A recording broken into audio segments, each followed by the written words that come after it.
I You saw more than I did.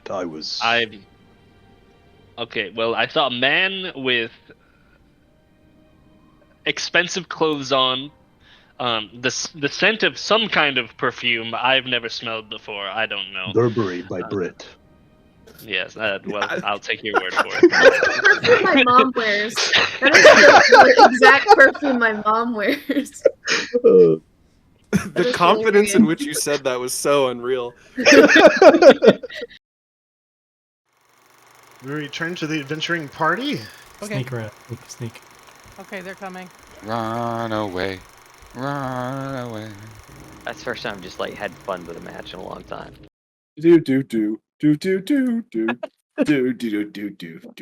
Recap. So to recap, what happened last time is you guys were all inevitably transported into Barovia through different means, 3 of you through the same means.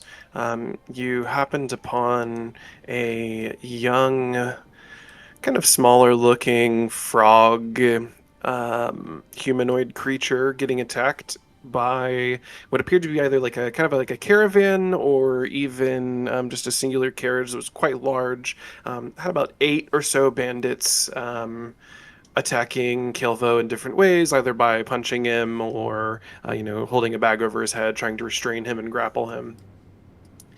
You guys handily dealt with those bandits, and then were on your way towards what you believe to be the town of Barovia. And as we kind of enter into our session today, I want to take a moment, and as you hear the carriage wheels rolling outside, the wood kind of creaking on the hinges of the carriage wheel, the sound of nature now setting in as your carriage is slowly riding towards the direction westward, which is towards what you believe to be a town, referenced by one of the traders. In the front of the carriage, correct me if I'm wrong, Alden, you were the one who took the reins to drive, correct? Yes, that is right. In the front of the carriage, we have a monk who has dedicated his life towards extinguishing evil, training and disciplining his mind, and following the ways of the Morning Lord. What's going through your mind now that you kind of have a moment, the sounds of nature now kind of coming in and surrounding you, the night beginning to set in over you as the road darkens on your way to this town? I'm no stranger to the dark. I feel like many people would look at this as like, oh, somebody who worships the dawn and like the coming of the sun would kind of have an aversion to the light. But I look at this more of like, when the stars shine through, I'm reminded that there is a trillion other suns and potentially out there a billion other new dawns happening for other people. And so I am, as we ride through the dark, just kind of looking up at the stars, haphazardly looking at the road to make sure we're not going to like run into a like rock or something and break one of the carriage wheels. But I'm very much looking upwards at this time. Okay. And like that's also like my mindset is also there as well as like I am. So you're, in a way, almost kind of filled with hope as you hear the trotting and the clopping of the horse hooves on the ground.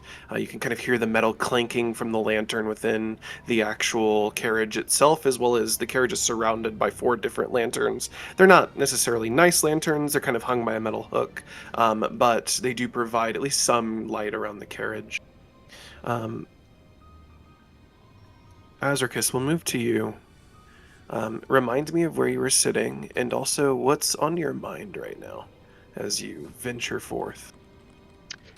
Azricus is on the top of the carriage, kind of like in a position overlooking the surroundings. He is purely in analysis mode right now. He is taking in his surroundings. He's jotting down notes to remember things that they're passing by, terrain. Very rough, like he's no cartographer, but he is kind of making a rough map of like, we came from this direction to this direction, tracking points. and just notating everything he can about his surroundings. There is a sense of anxiety about him, even though he himself remains stoic. Okay. Now we venture inside of the carriage itself.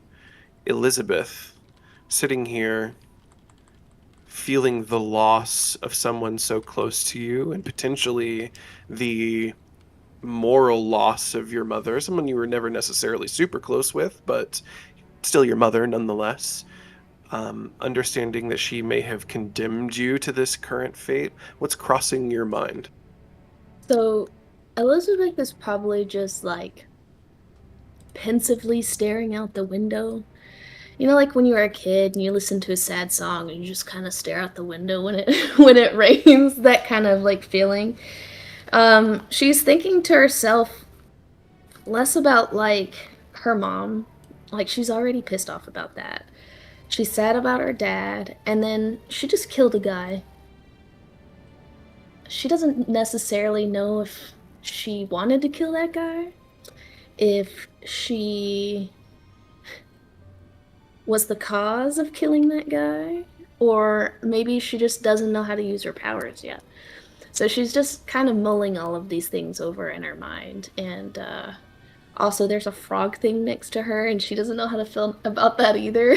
She's like, he seems nice, but that's a frog, dude. I'll say as well, the last thing you kind of remember as you guys exited that scene that you were at, if you were staring out the window, as the carriage rolled by and Alden kind of whipped the horses to go into the western direction, the last thing you see is a man mangled against a tree, his lifeless, doll-like eyes just staring out into the distance. The man that you indeed murdered. Brutally murdered by complete accident. I wouldn't say complete accident. You definitely hit that man. I thought you were stronger. I thought he was stronger. I didn't know my own power, okay? That's the thing that she's thinking about, is like, do I have more power than I can control? Should I have just heard him and walked away? Like, she's kind of just trying not to show that she's kind of freaked out a little about it. What happened? I don't know. I stabbed that man and he died. Yeah. What an idiot! Yeah. Remind me if I'm incorrect, but I'm also pretty sure we left a guy tied up on the side of the road. Yep. We Yep. did. Buried. We We did. put branches on him, so he was safe. Yeah. Caelvo made sure he blended in with the surroundings so nobody would ever find him. Yeah, no predators will Yeah, get don't- to him. He'll be fine. Yeah. He just smells like pine. Yeah, exactly. Yes, pine. Yeah. And Caelvo, remind me of exactly where your character is situated, and having just lost a father figure and, you know, somewhat of a master to you as well, what is crossing your mind as the carriage kind of bumps through the night towards this town? Well, he's actually kind of clinging to the side of the carriage, just outside the left door. Not on top, not in front, not inside, just kind of holding on there. Just processing everything, because there's a couple things in play. First off, he's never left Kelpwood his entire life. He's always lived there. So being in this place is a literal frog out of water. Just very, very unsettling. The loss of his adopted father, the one who pulled him from the tides, has struck him hard. Just everything came fast, and he just felt so helpless. So all he's got right now, in the midst of this fear, this unknown place, and the people who saved him, is his training. Kelpwood is full of magic, full of divine magic, full of elemental magic, and full of shadow magic. And he has had a lot of practice dealing with shadows, fighting off shadows, trying to calm people, superstition, who are very superstitious of shadows. And here he is in the realm, it feels like a realm of shadows, and a realm that has invaded his and has hurt him. And so he is filled with determination to try to put rest this this darkness that threatens those he cares about. Okay. As you all get time to process what's happened, a few of you have murdered, some of you not for the first time.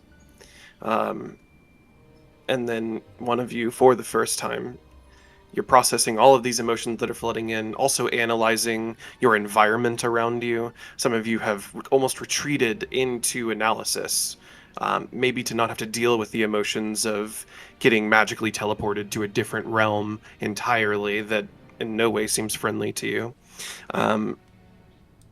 You, specifically Alden and Azricus, give me a... Actually, Caelvo, you can as well, perception check. Perception.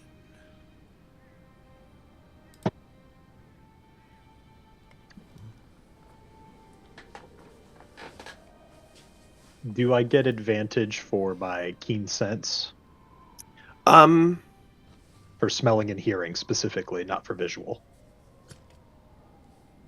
Yeah, I can. So give me your regular roll, and then give me the advantage roll as well. Yeah, so I guess my visual roll would be a 10, 6 plus 4, and then with advantage, lower, so 10. So actually, Azricus and Alden, which of you has better passive perception? I'm still trying to get my character sheet pulled up. 1 second. You're good. Mine is 14. I have like really high wisdom, so I'm probably gonna be up there. I'll say that if you three even are communicating with each other, you could give each other the help action and thus all get advantage, right? But so like Alden is helping you, Azricus, see specifically, whereas you're picking up smelling and hearing, and then Caelvo, you're also assisting. I have a passive perception of 14 as well.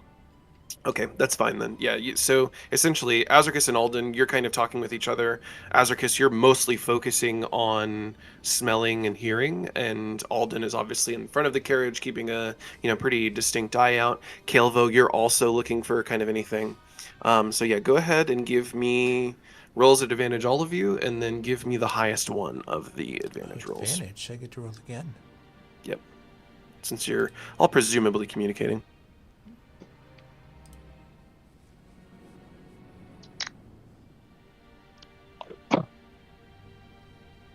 Well, my first roll was better. It was a 16. Okay. I'm still on the 10. All good. That was with the advantage. With advantage, I'm at 15. Without it, well, 15 minus whatever my bonus is. I'm trying to figure out what my bonus is real quick. My perception bonus is +4, so 19, and then a 10 was my other one. My advantage was 19, my normal was 10. Perfect. Alden, you kind of pick up on this first. A couple of things. You feel hunger growing inside of you. You understand that you guys just got into a fight. You don't know when the last time you really ate was since the battle in the forest. Especially for the three of you, obviously, Caelvo, you don't really know what a frog eats necessarily. So among the three of you, you understand that you're probably getting hungry. You feel night closing in around you. And I'll even say that you have met with bandits, fought them. You understand there were probably more somewhere. They even talked about, having a crew, etc. Traveling on the road at night may not be the greatest of ideas to you. Azricus, I'll say with your keen senses, you start hearing what sounds like crack in brushes, like wood bending and cracking under the weight of a foot. You smell the scent of like burning wood. It's not close, right? You would be able to tell if there's a fire close to you, but it's almost like off kind of into the forest in certain places. You understand that it seems like there are either enemies, other people, some kind of creatures making camp around you, I would say. Caelvo, you specifically start to pick up in this kind of like a nighttime area. In the deep forest, you pick up what seems like almost red eyes that blink and flicker out of your eyesight, but they move sometimes predatory to you. But they do still seem off in the distance. You see them blink, appear, and reappear, disappear, as your carriage now moves down the road. Do you continue to go on? Do you stop and make camp? Do you try and make it to the town itself? At this point, there's no sight of town, and it's starting to get dark. I would say, yeah, there's no sight of town at this point. It's pretty forested, so it's not like, you can see for miles and miles ahead of you by any means. So you're not really sure how close you could be to town, but you don't see it yet. And it is absolutely dark.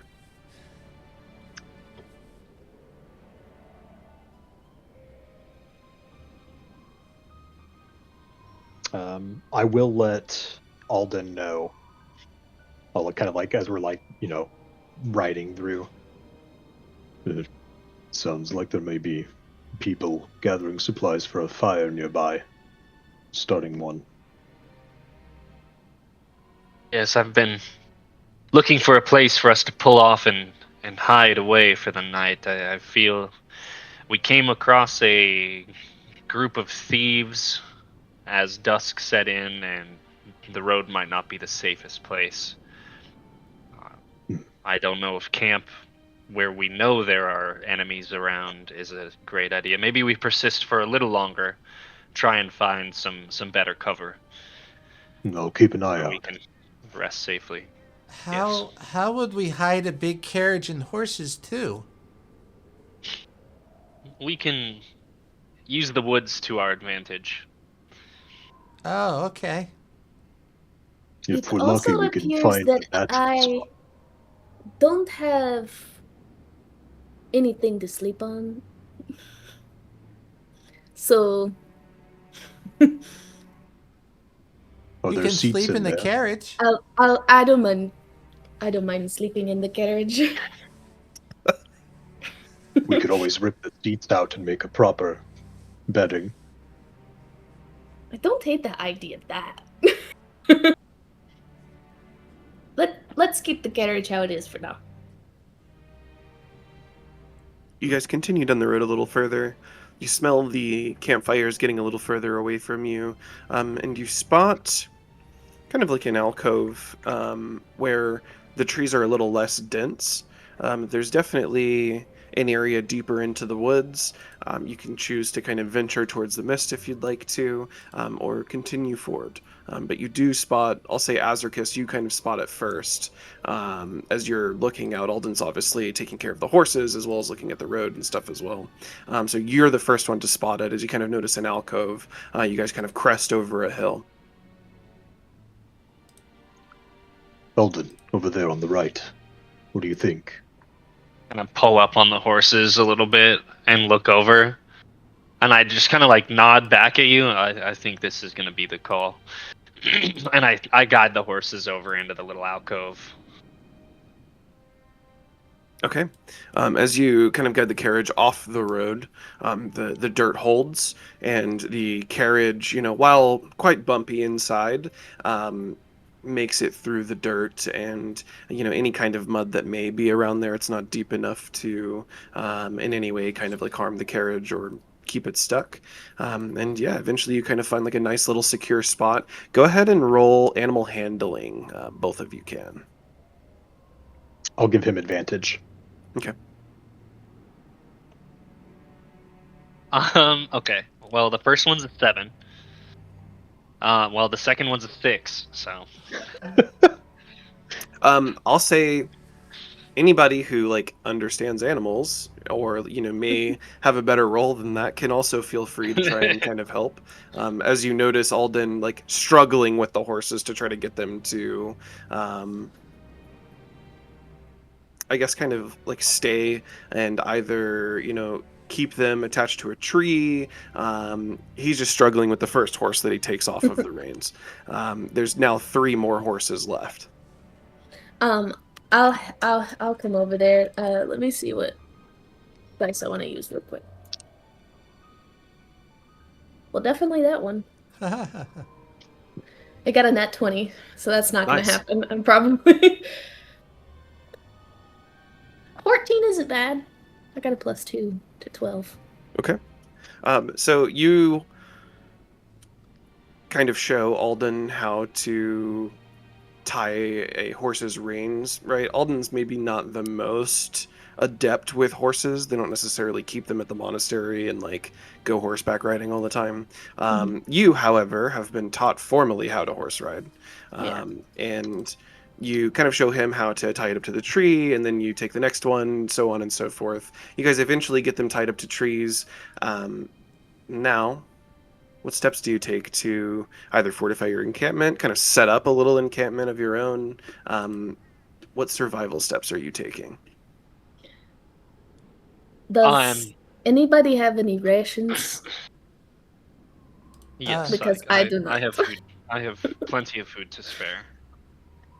Once we get into town, I can trade a few things. I have rations as well.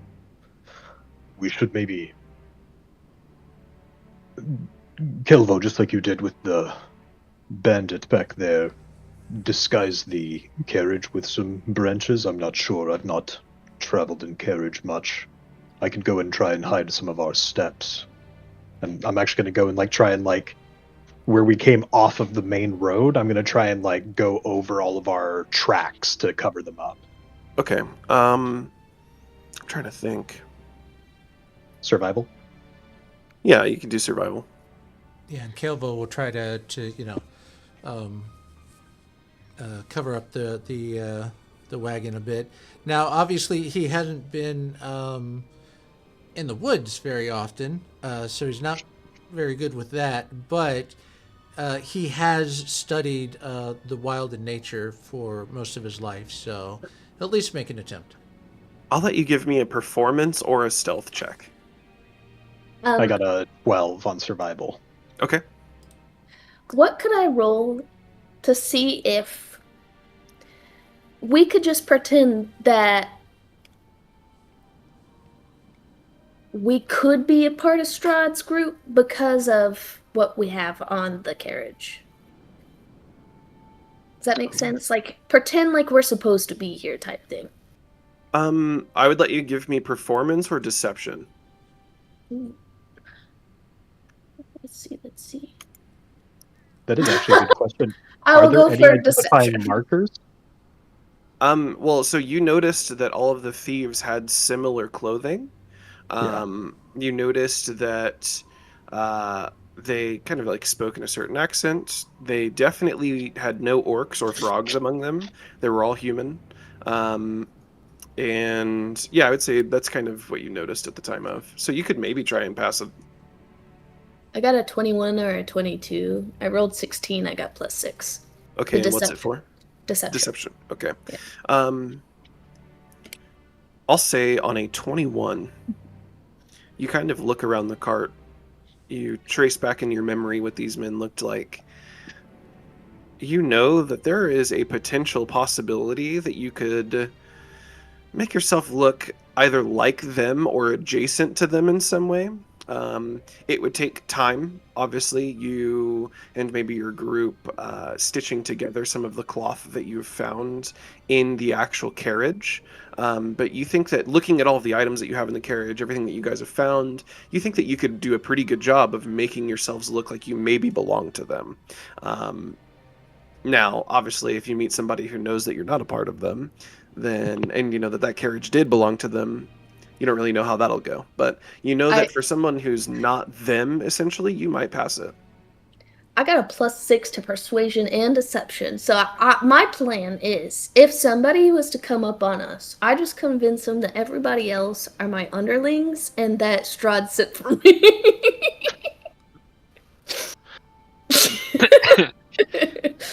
I don't know how that would work out, but So We'll cross that bridge when we get there. we get there. Yeah. One thing. Go ahead. I spent the the last 3 years of my service guiding pilgrimages from the north to the southern shores. I think our best opportunity here is to hide. Whether or not we come across an ally, I don't think we want to come across anyone, because even if while we think we're okay, a scout may come across us, see that we are impersonating some kind of organization. We don't know anything about them truly, and they may come back with some kind of force. I think our best bet is to hide, to leave the carriage and the horses here, and to camp somewhere else, but know where we've left these things.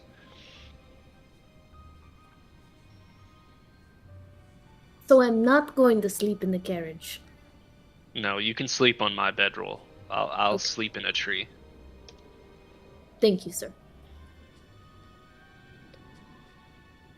Okay. Caelvo is he's pretty happy with his 2 leafy branches on top of the carriage. It's like, now it's hidden. He got a 6 on the stealth roll. Yes. So, you guys gather your things from the carriage, move maybe a little deeper into the forest, a place where the smoke from your fire may be able to be covered by kind of the tree line. Any kind of light may be smothered out by the density of the trees as well, and set up your camp for the night. Each of you feels hunger course through your stomach now. How do you, as you kind of get a fire set up, I'm assuming, how do you each deal with the hunger that you now face in a wilderness with no access to food? Well- I brought my rations, so I'm Yeah. gonna pop one of them things open. Toss Okay. toss one to Elizabeth. Do me a favor and keep track of the amount. Okay. Yeah, and if allowed, Caelvo, before the interception of the skeletons, was on his way back to Tidecaller Shrine. He had a box of a dozen smoked eel. So he still has about a dozen smoked eel on him at the moment. Okay. Okay, you pull out the box of smoked eel that you kind of had situated in your robe, and it wasn't taken by the thieves at the time of, and pull out smoked eel. Do any of you try to give smoked eel a try, or do you just let Caelvo stay to his own devices and he can eat his own food? What is in Is that the snake? rations you gave me?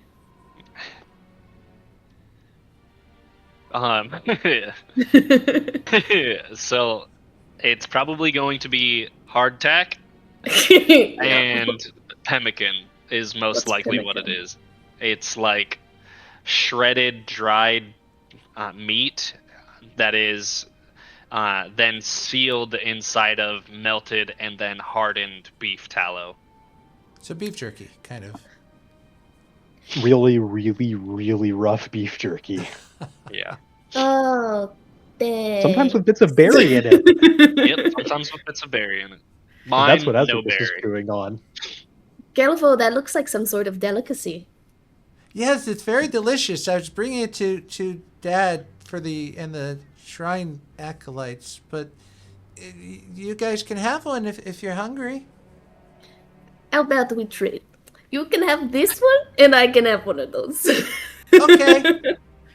I'll trade my ration for the smoked eel, thank you. Is that Now, snake? as you get the eel, Elizabeth, what do you think Elizabeth's reaction would be to the texture, consistency, and taste of smoked eel? I honestly do think she would think it was some sort of delicacy and try and treat it as such. And she likes it. She's not the fondest of it, but considering what the other rations look like, this is way better.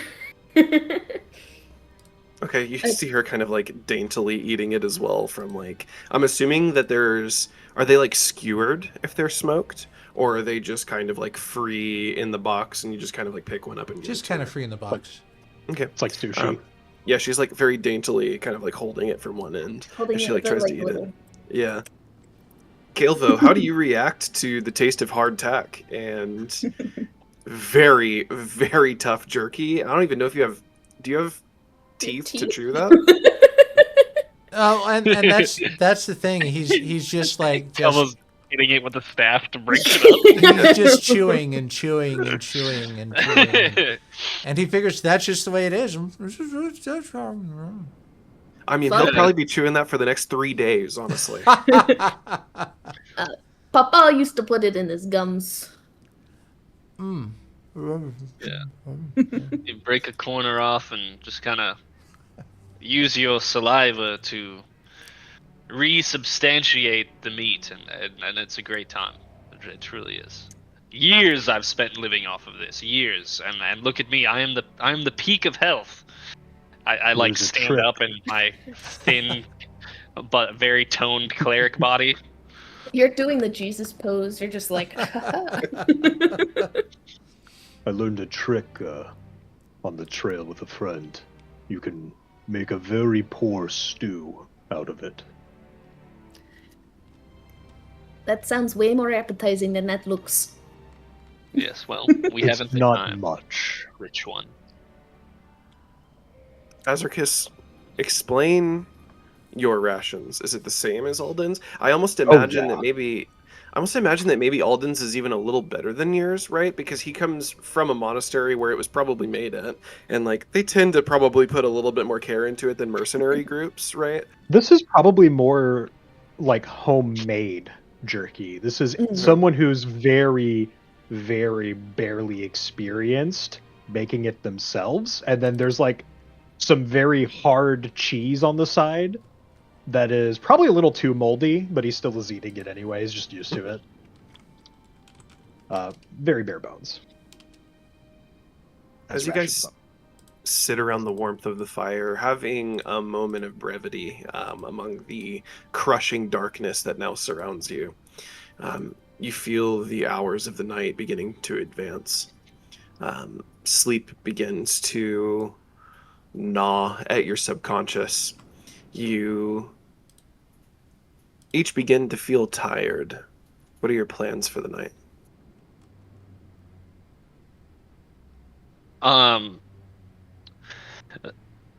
Well, to be honest with you all, I plan on sleeping in a tree. I've spent many nights in the woods. Things walk on the ground. They tend not to walk in the trees, so I would be in there. I pull out my hempen rope from my bag as I'm like getting ready to climb up a tree and then tie myself to it. Do you toss me the bedroll or do you lay it out? I just kind of left it with my stuff, assuming you would know what a bedroll was. That all right? You, as you're like kind of getting ready to go up into the tree, you turn to the carriage, see Azricus and Caelvo kind of doing whatever they're doing in the moment, and you see Elizabeth just like stubbornly standing there staring at the carriage. She's gonna figure it out on her own, or look at everything and just kind of sit there all night. Or you can choose to go help. It's up to you. But you do see her kind of just standing there. You see her very awkwardly walk up to your stuff, look at you in the tree. Your back is probably turned. You're like climbing up. You're like tying yourself. I'm like looking around, trying to find your bag. I'm like, is it okay if I go through your things for said bedroll? You don't really need to go through it. It's kind of the only thing at the bottom of the bag in a roll that looks like you would lay it out for a bed. Oh, interesting. It's that one. I picked the whole It's that thing and one. dumped the whole bag out and tried for it. My first thought was that she was just gonna pick up the bag, like, is this? I guess I sleep on this. And you I dump don't it want out. to be rude. It's not even in the bag, woman. Oh, It is. I had assumed you closed the sheet. I don't know. I'll pick everything up and figure out how Where's to the unroll the mattress? bed. I don't see anything that is very soft. I begrudgingly roll it out next to the fire so I can be very warm. Okay. And I think you would see her reading or writing before going to bed, but does not offer for a watch. That's something Azricus is going to bring up is we should probably at least have one person watching. I'll take the last watch. I'll be up before dawn anyways. I'll take the first. I'm quite tired. I guess I'll take second, whatever that entails. You watch. If you see something, croak as loud as you can. I would imagine that on a normal day-to-day walk in Kelpwood, he wouldn't have a bedroll with him. So he'll just settle at the base of a tree and kind of curl up there. Okay. Being like a reptile, wouldn't being closer to the fire be better for you? Would you like enjoy that as a frog? I don't know if like in Kelpwood it really matters all that much, but well, in Kelpwood, there's not a lot of bonfires. There's not a lot of Yeah. fires. It's a very swampy area. His favorite is when it gets all misty, and he walks through and he gets like beads of water all over him. So he's pretty okay with the cold. It doesn't bother him too much. Okay. If you like, I have my cloak I'm not wearing. It's probably perfect as a blanket for you. Oh, I have a cloak. I'll that's a good idea. I'll wrap with that. Thank you. Yeah, of course. As you set up for first watch, what do you do?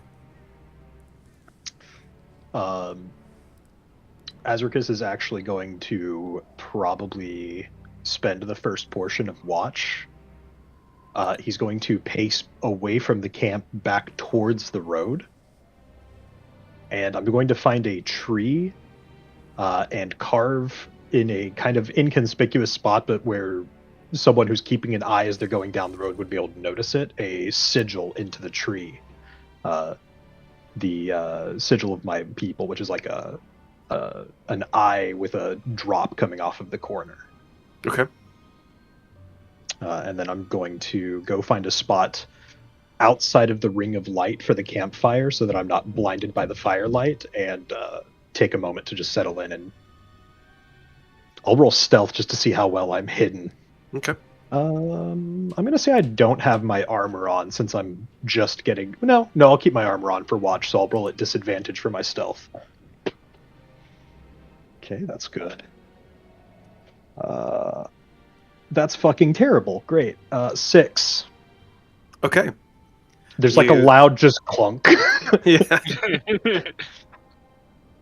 The like light kind of shines off your armor from the campfire, even though you're outside of kind of like the light ring from the fire. It still kind of glares off of your armor a little bit, but Yeah, there's a bush that just is like, it looks like there's fire or something inside the bush. It's weird.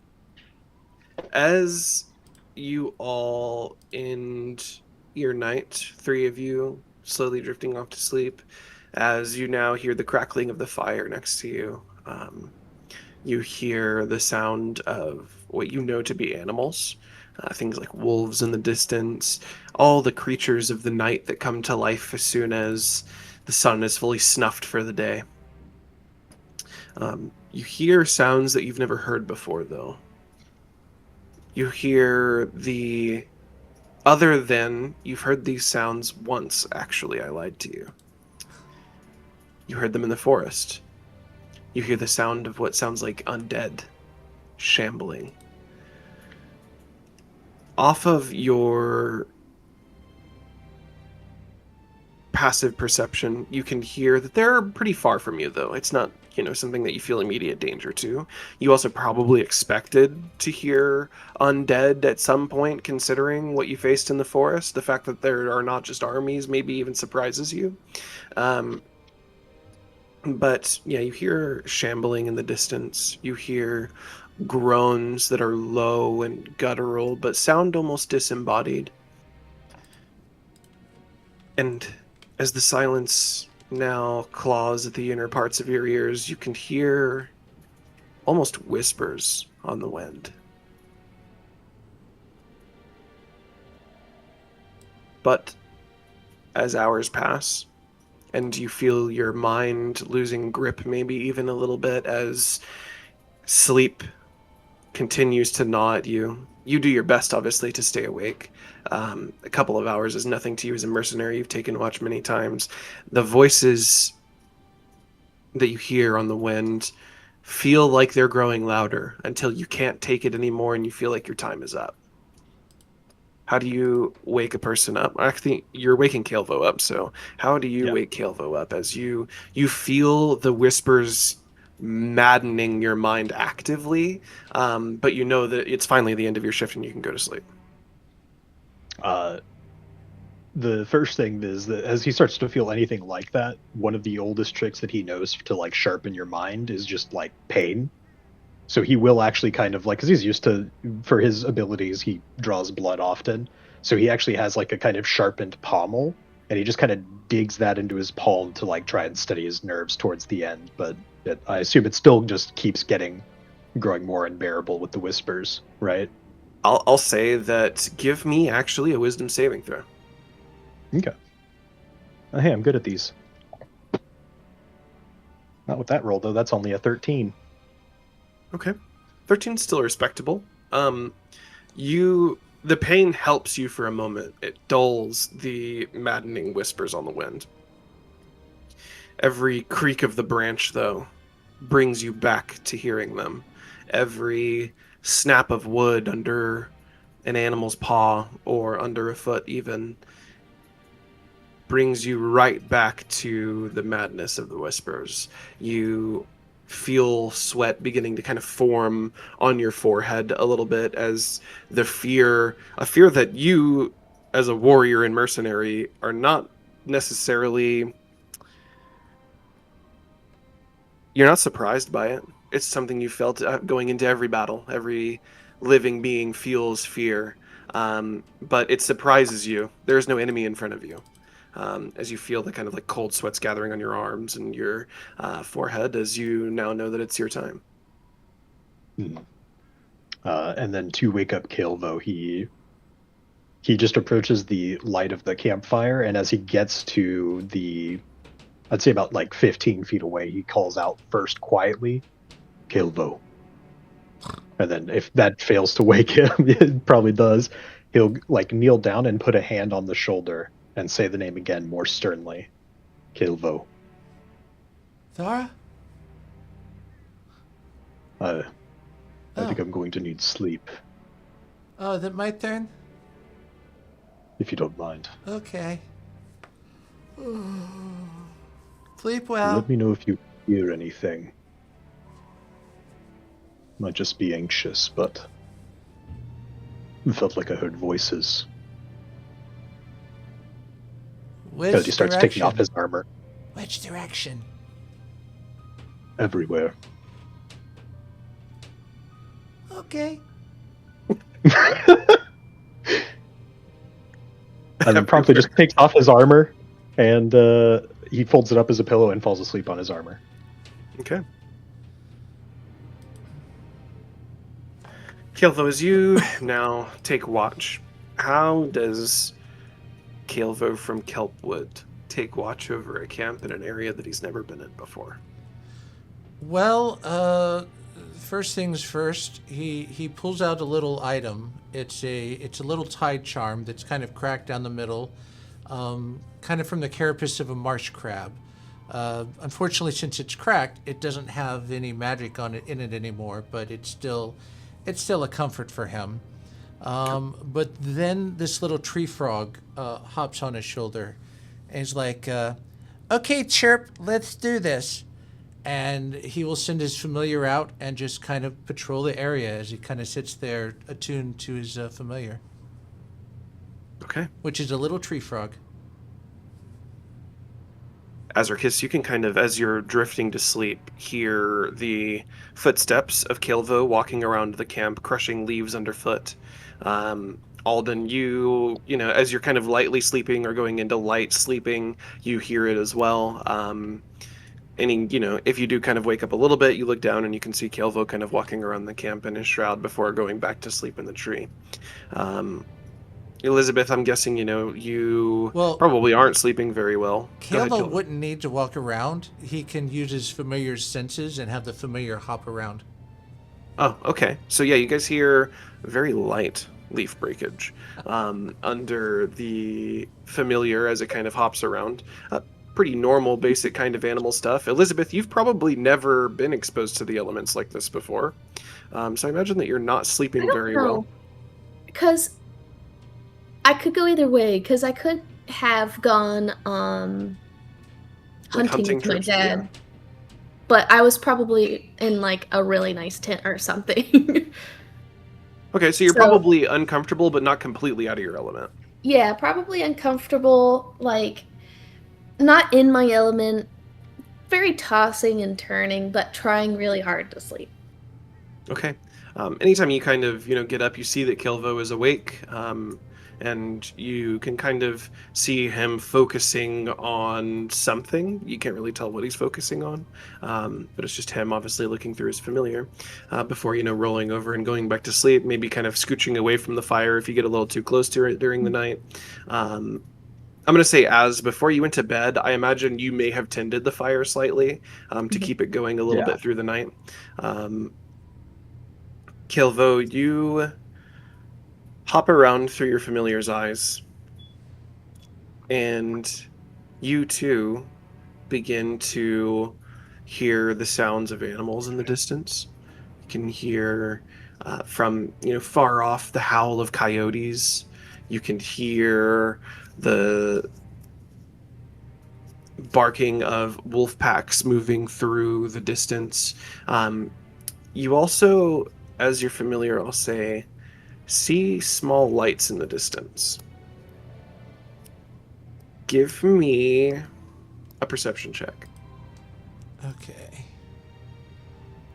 So if I look, perception is wisdom. So so I have a familiar that has -1 to wisdom.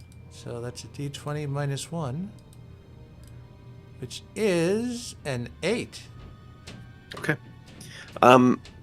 These lights off in the distance, you're not quite sure what they are, looking through the eyes of your familiar. They don't look close enough to be threatening necessarily.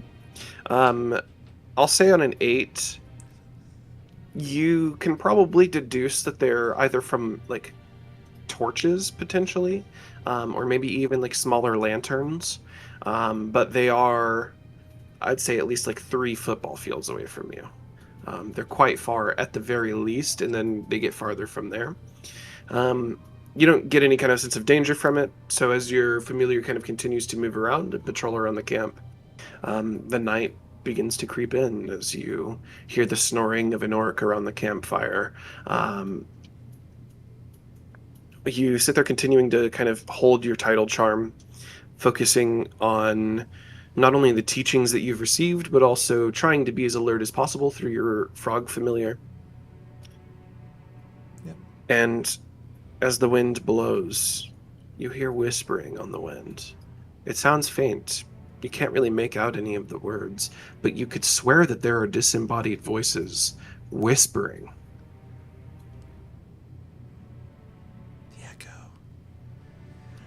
Amazingly enough, this is very common in Kelpwood. So he knows, well, he may not know the source of this one, but disembodied voices are a common occurrence. So it doesn't bother him too much. He just wants to make sure it doesn't come with an actual body for once. Okay. You hear voices on the wind, but don't necessarily react to it. Over time, as your watch continues, you hear them getting a little clearer. You can make out small words here and there. Death. Darkness. As the wind blows. And then it falls silent for a moment. And then the wind blows again and you hear more whispers. You now see lights off in the distance through your familiar that are not torchlight. Give me a history check. History. Interesting. Yeah, let's see if you know what these are. Interesting. 13. Okay. As your frog familiar kind of like hops and stops and looks, maybe you get a little bit closer and a little bit closer, trying to really kind of zero in on what these are. You feel like, is that a ghost? No, it couldn't be. And you continue kind of hopping around. These are potentially just lights playing tricks on you in the distance. Maybe a trick of moonlight or something like that. And as your guard duty is about to come to an end, you hear the shambling of ghouls around you, the shambling of undead, similar sounds to what you heard in Kelpwood. Once again, similar to Azricus, though, they are far. You can hear it, and you pick it up through your perception and your familiar, but you don't necessarily hear anything coming towards you. You hear it off in the distance in the deep woods. You hear the cracking of branches in the deep woods. Occasionally, you might hear the yelp of an animal in the deep woods, or the howl of coyotes in the deep woods, but you don't hear anything. And then it comes to the end of your shift. I believe Elizabeth is next in guard duty, yes? No, Elizabeth wanted her beauty sleep, so... Okay. Yeah. I'm asleep. Alden is the next one. It is I. Alden, I'll say, before Caelvo even goes to wake you up, you, in a lighter form of sleep on a tree, feel like something is watching you. It's not something that like your senses are necessarily picking up. It's the back of your neck has, hair standing up on it. You're getting chills, like you feel like there's someone watching you, but every time you open your eyes, there's nothing there. And then the last time before Caelvo, you're kind of like, you've now either dismissed your familiar or you're no longer looking through it and you just have your familiar with you. You're walking towards Alden. You also notice what appears to be kind of like a white, kind of like a vapor mist that is up on the tree branch near Alden. And Alden, as you wake up,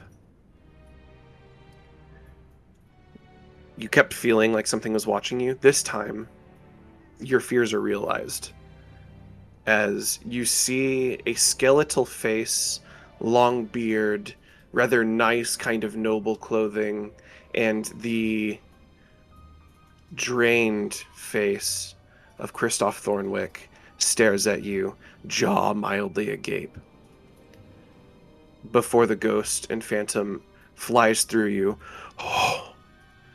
and you wake up.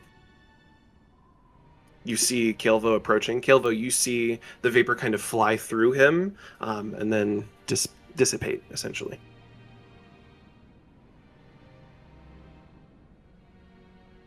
I leave that up to Alden if you just close your eyes and go back to sleep, or if you're fully awake now. Well, let me roll a perception to see if I would think it would be my time. 11. I'll say you probably are like, yeah, you're close. You think you're close. I would look down from the tree to see if I see, like, Caelvo walking around anywhere. You said he's walking up to my tree? Yeah, you probably would see him. Okay. I'm going to untie the knot from my chest that was holding me to the tree. Put the rope over a solid branch that I was sitting on, and then grab both sides of it. So, like, I have two sides of the rope, and then slide down holding both sides, and then pull one of the sides down to bring my rope down to me as I get to the ground. And then Caelvo is, I'm assuming, approaching me at this point, and I would say, rest well, little one. I will keep the watch. Oh, yes. The flame does not fear the dark. We are those that cast shadows. And I would keep going out.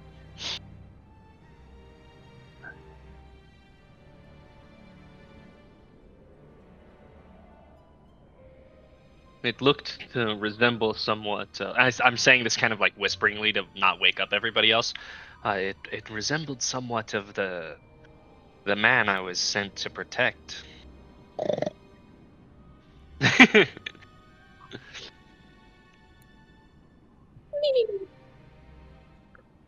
No.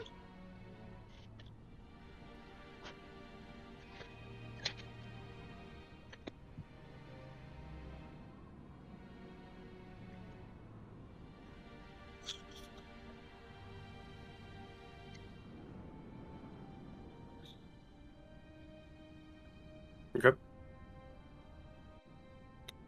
Alden, Yeah. you can tell that it's like maybe a few hours from dawn.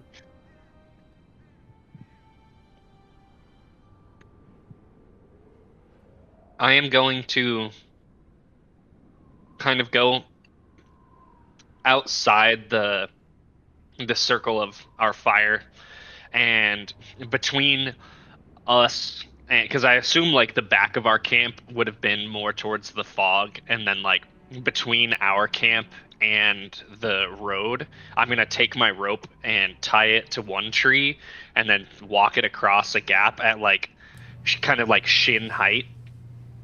Walk it across a gap and then tie it up to another tree to create like some kind of impromptu trip line through the dark.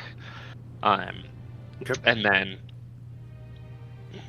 I'm gonna check to make sure that our fire is still lit, and if it needs any kindling, then I'll put some more wood on the fire, and then I'm going to put my back to a tree with the camp kind of behind me, but not too far, and then my eye towards the road as I kind of sweepingly watch where we were. Okay. And Caelvo, as you kind of go get some rest for the final part of your night, what do you do after kind of waking up Alden and debriefing him? He just goes back to the base of the tree and curls up. Okay. He does ask him, was it comfortable up there in the tree? Oh, quite. Did you see how I tied myself there? Best way to do it. Oh, I don't have rope. I'll just sleep down here then. Thank you. And he'll Yes, curl up rest back well. at the base of the tree and close his eyes. A little chirp is on his head, doing the same. Okay, Alden, give me perception. 14. 14. You kind of settle in for the early dawn watch. You notice the fires in the distance kind of flickering in and out of sight. You can once again hear the sound of animals hunting through the night. You hear footfalls over leaves near you. Not super near, but kind of in y'all's general vicinity. You hear the howling of wolves around you. You too hear whispers on the wind. Give me a wisdom saving throw.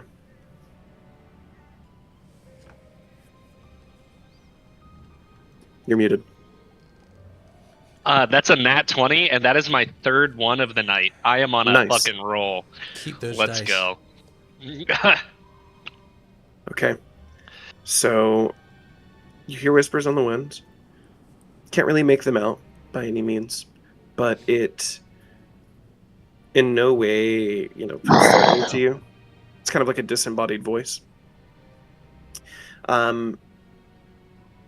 You do hear, somewhat close, in the direction of where you left the carriage, you hear quiet whispering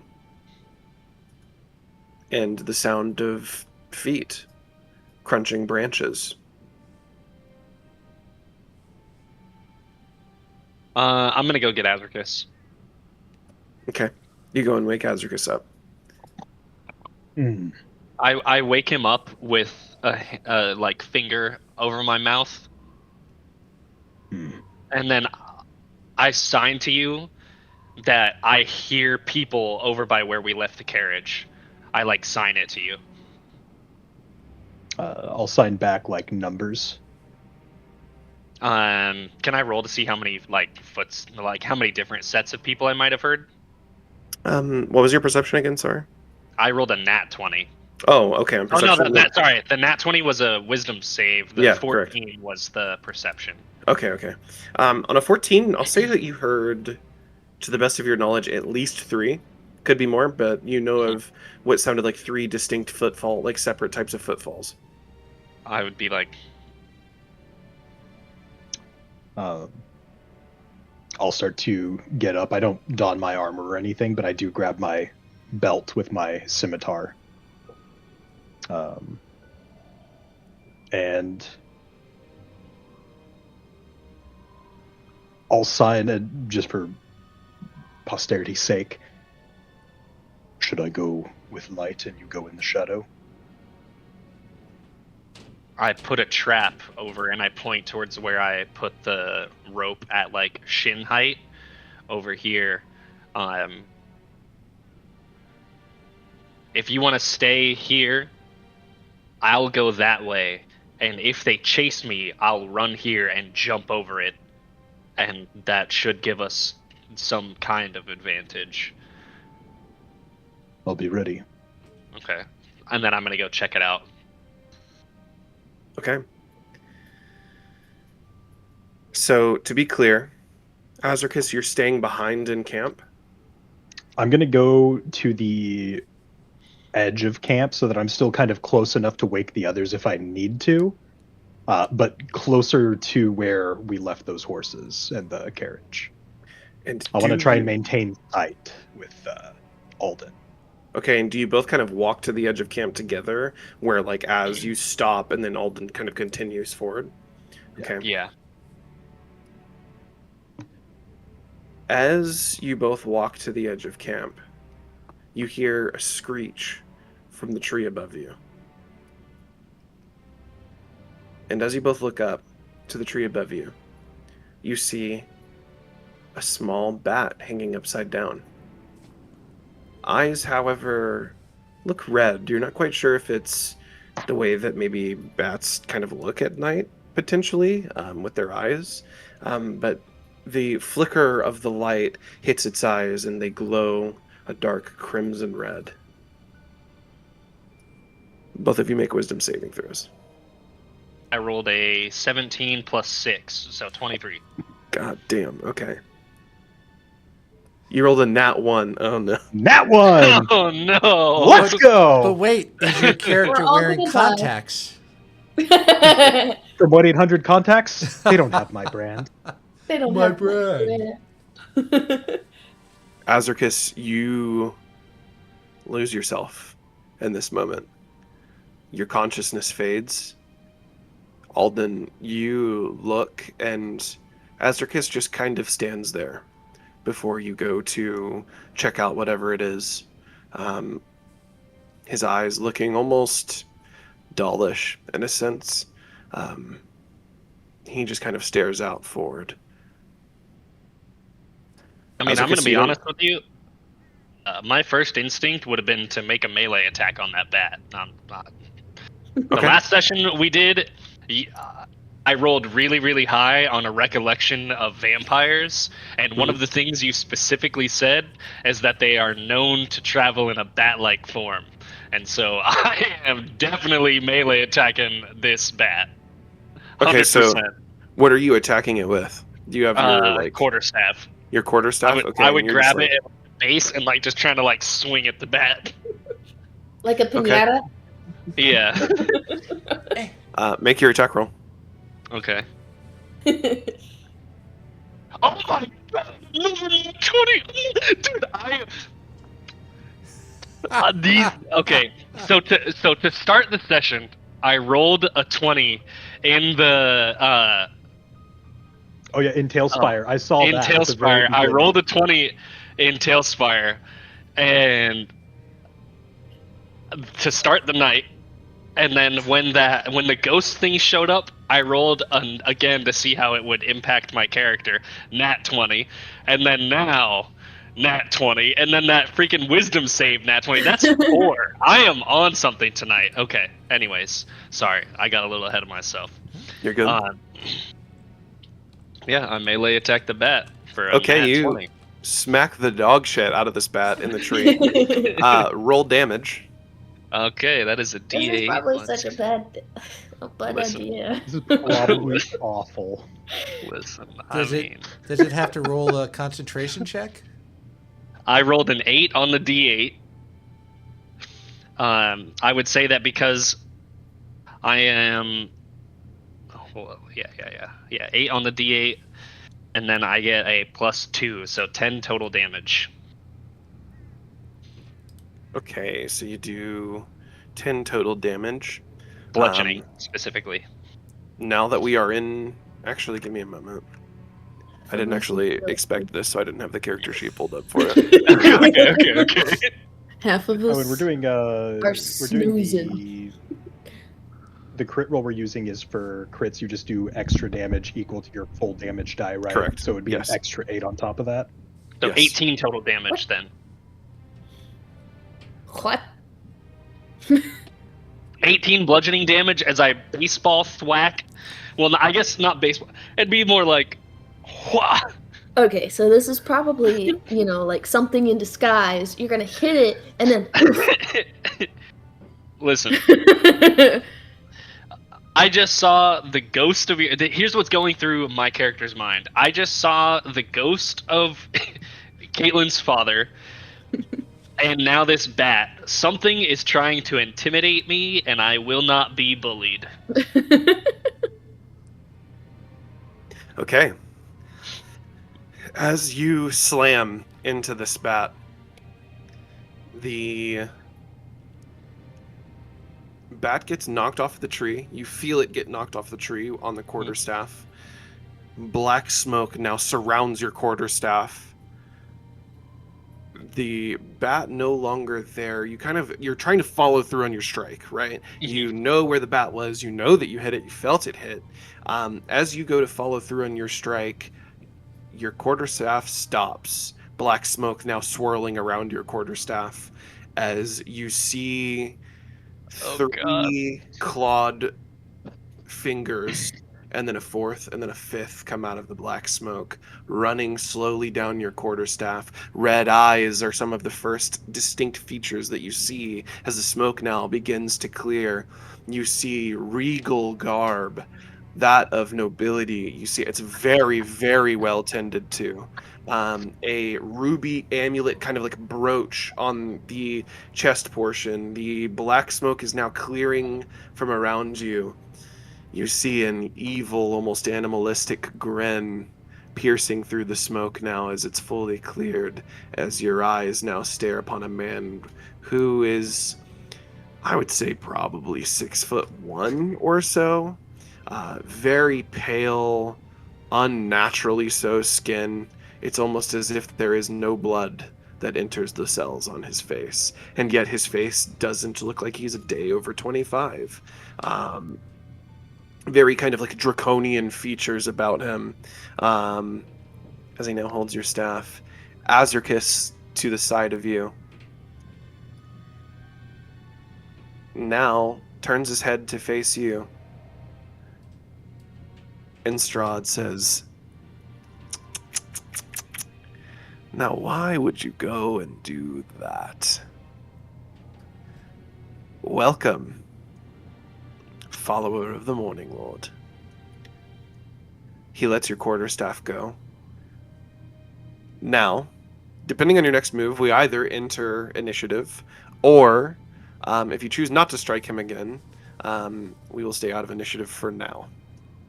Oh yeah, no, I am I assume that whatever is in front of us is way stronger than me right now. So I am going to. I have a terrible charisma score, but the wisdom part of me is like, oh fuck, oh fuck. I thought this was a vampire, not the vampire. I don't per se know for a fact this is Strahd, but the thieves described a nobleman with lots of power, who was, kind of has kind of an impending look about him, and I very much get the feel from this person that is who I'm speaking with. Whether or not this is Strahd, my character does not know, but I'm operating under the assumption it is. I'm going to. You're under the presumption of, like, there can't be two of them, right? I have to talk my way out of death. Is kind of where I'm at. From my knowledge of vampires, they are very ego-driven, and I just very much spat in this man's face. So, okay. Let me sit here and think. Listen. I saw a bat. I did not know it was you. Listen. So, do you look strike at me. all bats that come across you? You were looking particularly scary, good sir. Particularly scary. A ghost just flew through my face. It could have been anybody. It could have been. You could have been a monkey, and I probably would have hit you too. Well, I understand your proclivity to fear. But you do stand in my lands, and I cannot simply allow this to pass. Make another wisdom saving throw. Okay. What did you say? 10 plus 6, 16. You feel your consciousness slip from you. Great. Only for a moment. Unlike Azricus, who, for all intents and purposes, has essentially fainted currently, and has just kind of been standing there drooling. Not necessarily drooling, but yeah, just kind of standing there, absolutely Patrick Star-faced, looking out into the distance. You feel your consciousness return, but control over your body does not. Okay. Through your consciousness and what seems it's very foggy to you. It's kind of in and out for a moment.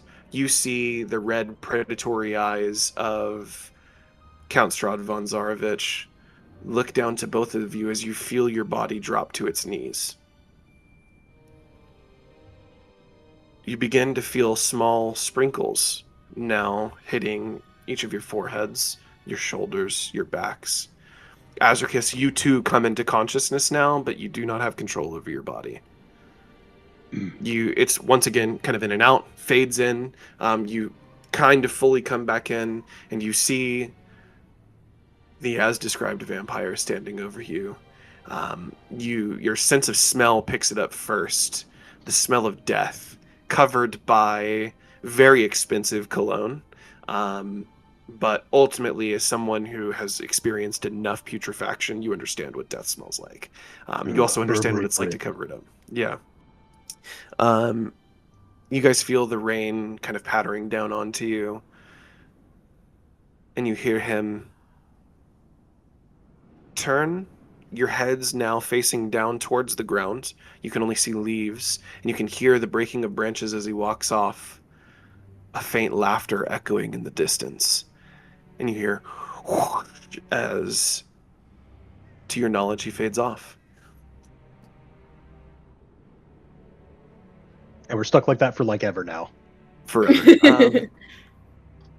At around, I'll say like 11 or 12 that following morning, Elizabeth, you're the first to awake.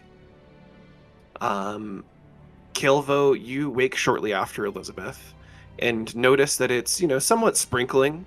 There is like mild moments of kind of heavier medium rain, and then it goes back to sprinkling. It's kind of like a dreary day. Living in Houston, you two will both know this feeling very well. And you do notice, you kind of look up, Caelvo and Elizabeth, you both understand what noon is. You understand kind of how to tell time by the sun in the sky. You know that it's around midday. As you kind of, groggily look around, you turn over to see Alden and Azricus on bent knee, faces looking down, having spent the better part of 6 hours on a knee, staring down at the ground, unable to speak.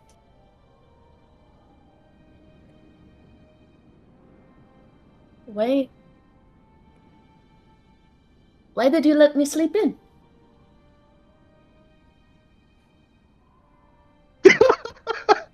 Alden wishes he was right now. Oh shit! I'm sorry, Oh, I'm not very man. much of a holy person. I didn't know that's what they were doing. You hear nothing come from them. Oh yeah, you're right. We probably should be careful and quiet.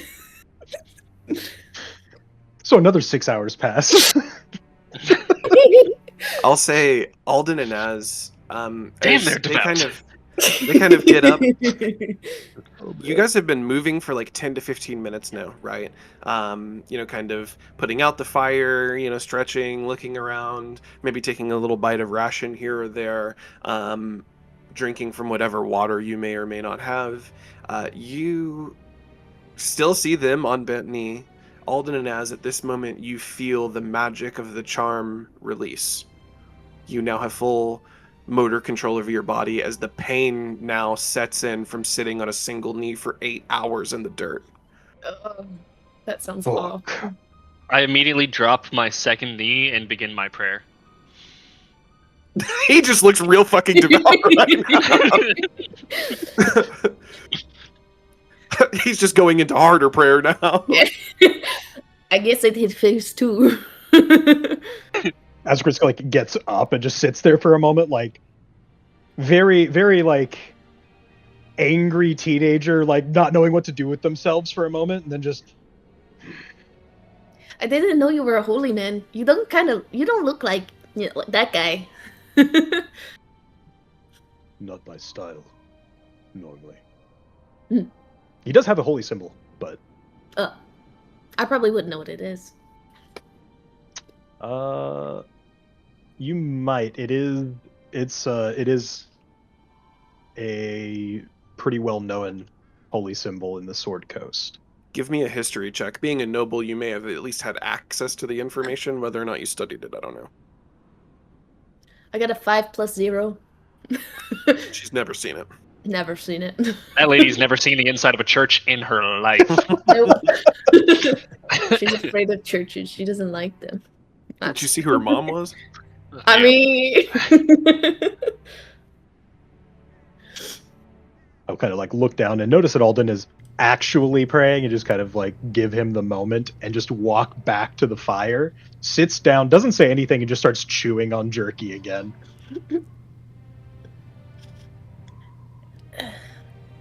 Did your watches go good? I didn't sleep the greatest, but I did get pretty good sleep. I Yeah. finish my prayer. You guys hear me say, "You are the light that guides my way," and then I kind of pick myself up with my quarterstaff. And man, I smacked the shit out of a bat, and I kind of crutch myself back over to the fire. The bat is the last thing I remember. You hit it? Was that? No. Yes, we. Fuck. We met the man your mother sent us here to meet last night. Oh. Was he friendly? Well, I hit him with a stick quite insanely well. He grabbed it. Yeah, there's that. As perfectly possible as I could have swung my staff is what happened, and he grabbed it. So there's that. That That doesn't bode well. No. No, it doesn't. I heard some noises over by the carriage and the horses. They're probably gone. Let's be honest. Let's be honest. It's a good thing we disguised it. They'll never know. Yeah, I did good. You did a good job. So this stranger was a friend of Elizabeth? No. Oh no, I have no friends. I just know of hired people. I don't have friends. I have help. That's not how I meant it at all. I was trying to say that, like, I understand how nobles work. Alden and Azricus are like literally the help too. Like they were actually hired by your family. They are, but I don't try and treat them that way. Come on.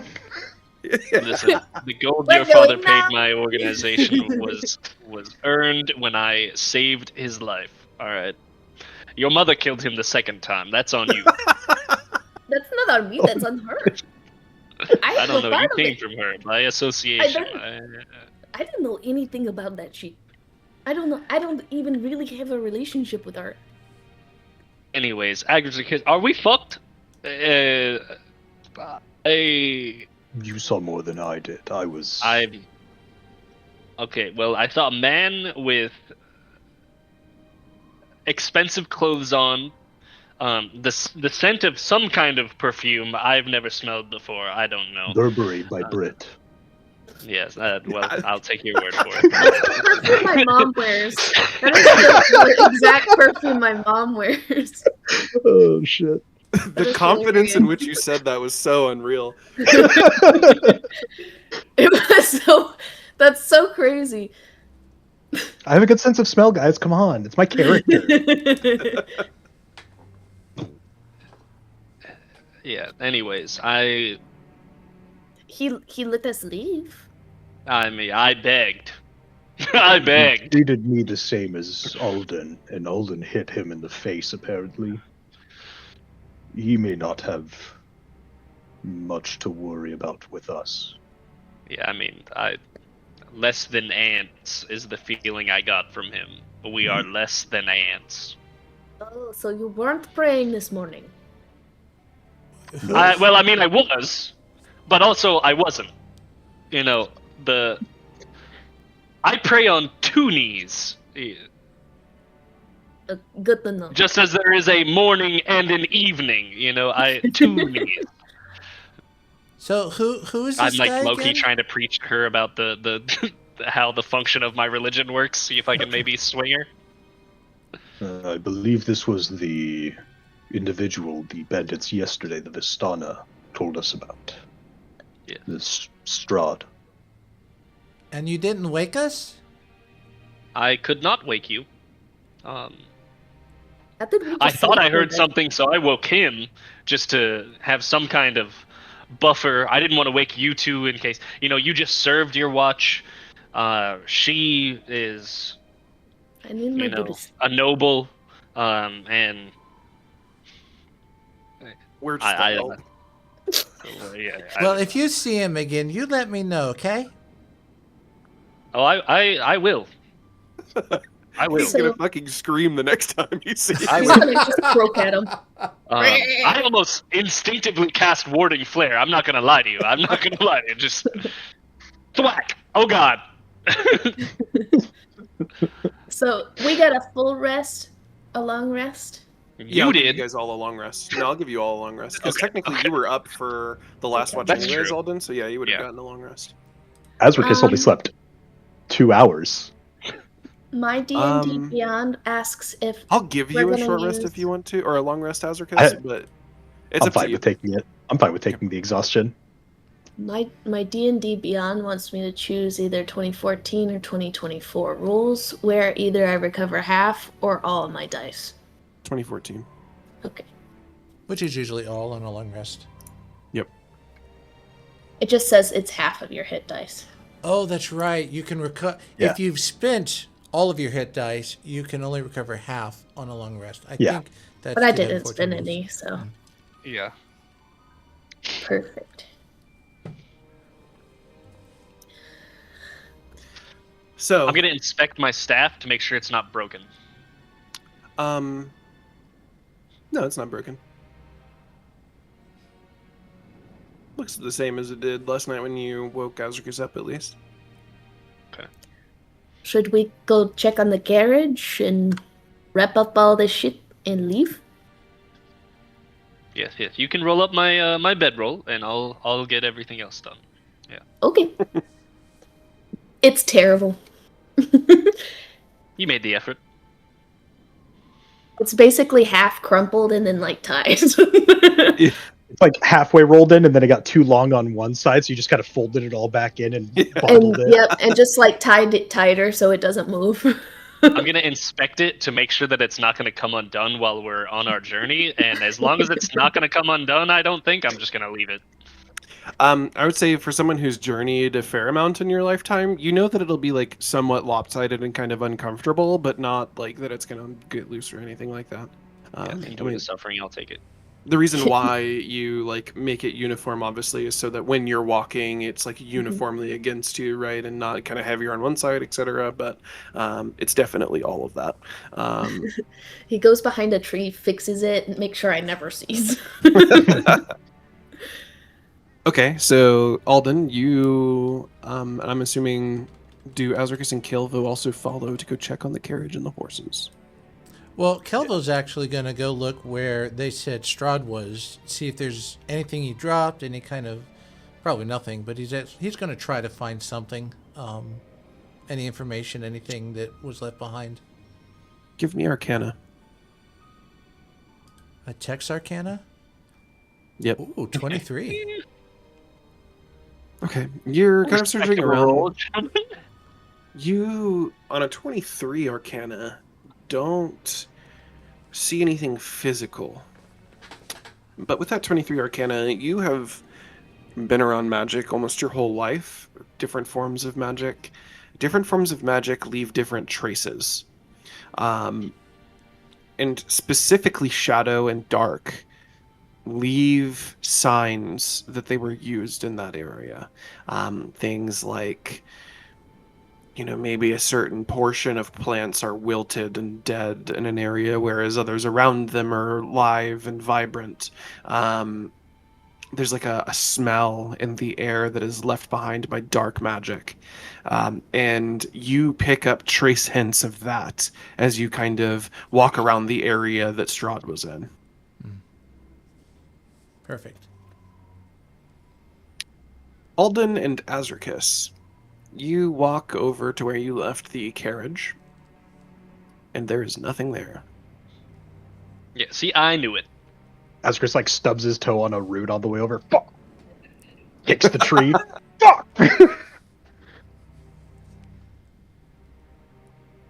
What do you guys do? Well, Well. we're no worse than we were yesterday before the bandits. True. We still know the direction to go. At least we managed to cover what we did yesterday with horse and carriage. Indeed we did. Are there tracks in the Yes. area? Can I tell how many it looks to have been? 5. 5. Okay. Good thing I hit that bat, otherwise I might have been rolling a new character. Very true. I might have been dead. If I was awake, I would be rolling a new character. I'll tell you that. Good thing you hit the bat. I think you got a little twisted there. I mean, Listen, you're Azricus too didn't young even to get a die. chance to do anything. Azricus took like 3 steps, lights out. Maybe it's like an immediately okay thing, but it's also probably long-term a really bad thing. You just bruised the ego of a vampire. Like the vampire. You are the target now, not the group. You. Nope. It makes sense. I mean, I do quite literally embody the god that is like the antithesis to his existence, so Very that true. just kind of makes sense. Azricus, you're kind of like on the ground, like feeling the footprints, really kind of differentiating between, this footprint belongs to this person, this one to this person. These are like different, boots. Yeah, you're kind of licking it a little bit and tasting where each of them have been. This one You was now looking notice in 5. pens. True. Just like, oh shit. You find like the horse tracks, and you can tell that they went towards the town. They went west from where you are. Well, maybe we'll see them on the road, maybe not. They went the same way. We have to use the road though, because we don't know where we are. It would be safer. Yes, we should use the what left of daylight we have and get as close to the town as we can. But the carriage is for sure gone. It's gone. Yes. Okay. We can And she walk starts tucking up her her dress for walking. Just like tucking it in her corset so she has a little bit more wiggle room with her legs. Okay. Do you all three now make your way onto the road, or do you travel through exactly? Do you travel through the woods? What course of action do you take to get to the town? I think we need to at least stay within sight of the road if we don't travel Yes. directly on it.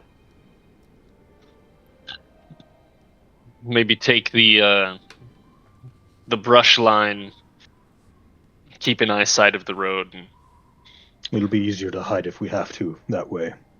yeah, Smart. I will just follow you guys. I agree. Okay. As the group now sets out onto the road, we are at our halfway point.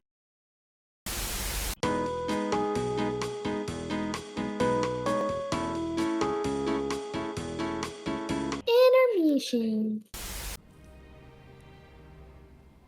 So, bringing us back in, you find yourself walking along a dirt road westward. The forest around you, reaching above you, branches clawing at the sky. Almost fog kind of sets above you. The clouds are very overcast. You can't see directly to sky above you. The sun hides behind clouds, giving just enough light that you can tell that it's daytime in this area. You obviously can see further. You don't need anything like dark vision to see, but you can very, very much tell that the entire realm appears to be shaded currently behind whatever this is, almost like a canopy above you. Even the trees are no match for the shade that this overcast provides. As you're walking down the road, Alden, you first see, for a moment, stood next to a tree, one of your fallen brothers, and then one of your fallen sisters from the forest, just staring at you. Mortal wounds covering their face and their body, blood coating the sigil of the Knights of the Burning Chalice. You kind of blink a couple of times, rub your eyes, and they're gone. A couple more steps. Azricus, you smell the scent of death before you pick up on it with your eyes, but you end up seeing men and women that you have fought beside, both in the forest and even before that. You see them staring at you with lifeless eyes, mortal wounds covering either their chest or their neck or their face. Each you recognize as a wound that they suffered at their death and that you watched. You kind of blink, shake your head maybe a little bit, trying to regain your senses, maybe even take out your pommel and cause pain to try to refocus your mind, and they're gone. Caelvo, you...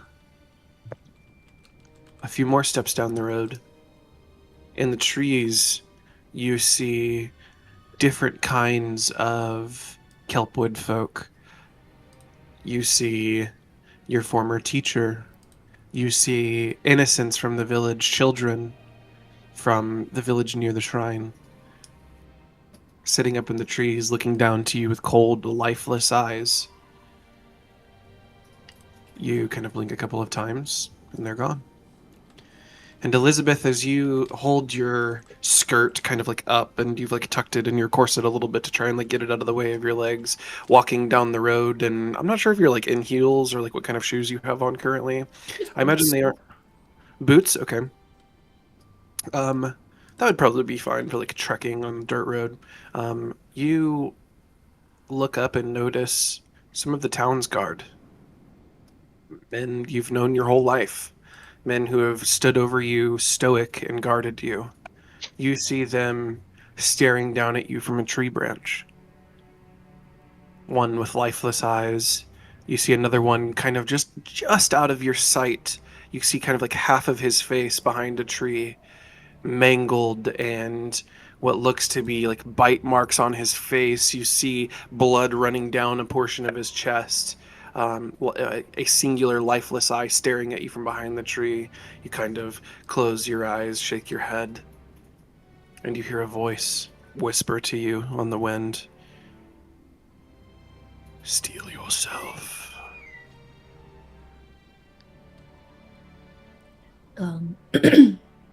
And with a blink of your eye, the phantoms are gone. I think Elizabeth would stop, squint, and then like instinctively blink. Like she was trying to see if those are people that she knows. She thinks that's people that she knows, and once she blinks and hears the wind calling, she looks around, makes sure nobody really noticed that she stopped, dusts herself off like maybe she was just taking a breath, and keeps walking. Alden as Caelvo. Let's start with Alden first. How do you react? Man, I think I would just...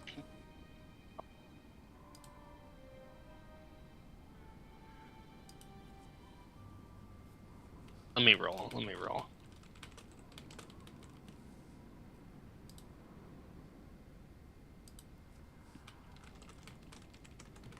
A grade of 10, neutral.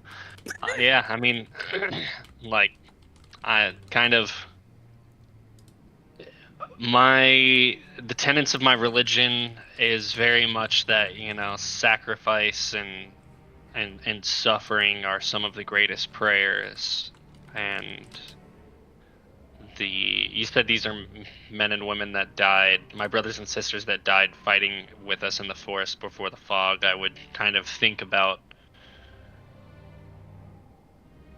how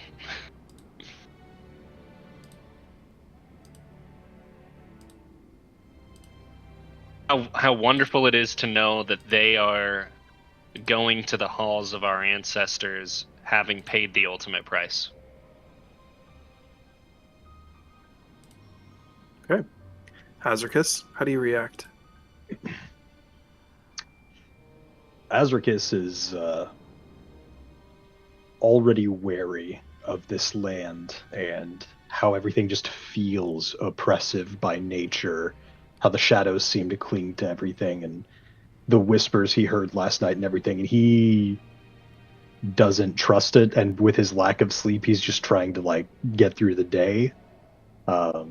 The pommel is not enough. He actually will go ahead and activate his Crimson Right. He brings his scimitar out and gashes across his forearm, and then it lights up in flame, and he starts muttering under his breath in Orcish, "Goes Bromagdoroston."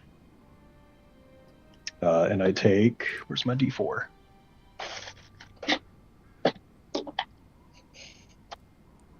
Three points of damage. Okay. Kind of describe how that looks around you, I guess. You guys are all kind of just walking down the road. Each of you kind of seems like maybe for a moment, like you're kind of taken aback maybe, but so far Elizabeth hasn't really done much. She just kind of stopped for a moment and then kept going. Alden mostly kind of kept it internalized. You take out a scimitar and cut yourself, kind of out of nowhere, seemingly. They don't know if you saw the same things that they did. Yeah. How does it all kind of look? This is something that at least Alden has seen me do before. So he's seen me do that as like a kind of signal. And in this case, it's mostly just preparation, and you can tell his eyes are very much like there's an anxiety to Azricus at this point. Definitely. What does the fire look like around you? It appears to be a mundane flame. It's just on the scimitar itself. It almost looks like as if he's holding a torch, but you can see that it's not wood. It's literally the curved blade itself is like just limbed in flames. The blood, though, that gets drawn because he like slashes it across his arm as he draws the blade out. There is a moment where it's just like an arc of blood that goes onto his blade. It flows unnaturally. Like, it doesn't drop onto the floor like blood would. It actually goes across his blade. And it's much darker than blood would normally be. Like, it's very oxygenated blood would be the only way it could have been that dark. Okay. And then Caelvo, how do you react seeing these spirits of your home here? Well, he's already on edge because of the place. He does know that in Kelpwood the tides will sometimes bring back messages from the departed. But to see this level without the tides, without the rituals, having seen the spirit or whatever in the tree go into him, he's just a little unsettled. Wide eyes, dilated, looking around, keeping close to the group, kind of in protective mode, so to speak. Okay. You guys continue until you come upon, now you've crested a hill. You see the town of Barovia. There's a hill if you're looking at it from the road upon which you're walking, there's a large hill to the right side of the town that kind of stands almost looming over the town in a way. A massive spire coming up from the hill, made out of stone and mortar and rock, casts its shadow over the town. The town itself is abutted essentially directly in front of you by large, massive iron, kind of like wrought iron gates, spiraling like metal on each side of it. From this distance, it appears to have been, like worked or shaped into almost like a spear at the top of it. As you guys now approach the town, you see that the iron itself is beginning to become rusted. It doesn't look very well tended to. The castle itself, you see small lights on throughout it.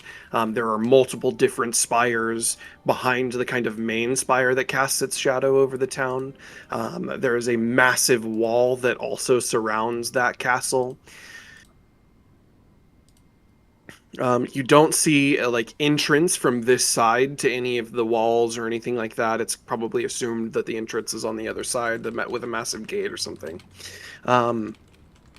You grow closer to the town. This town looks like at one point it could have been a decent-sized town, by all means. It has more kind of like medieval architecture, even maybe like Dark Ages architecture in a way where some of the roofs have like straw instead of any kind of like actual wood or anything on top of them. You see a couple of larger houses kind of on the outskirts of the town. They look rather run down, but at one point you can kind of imagine when they were built, they were maybe the height of wealth in this town. Very nice kind of like wood paneling to the houses.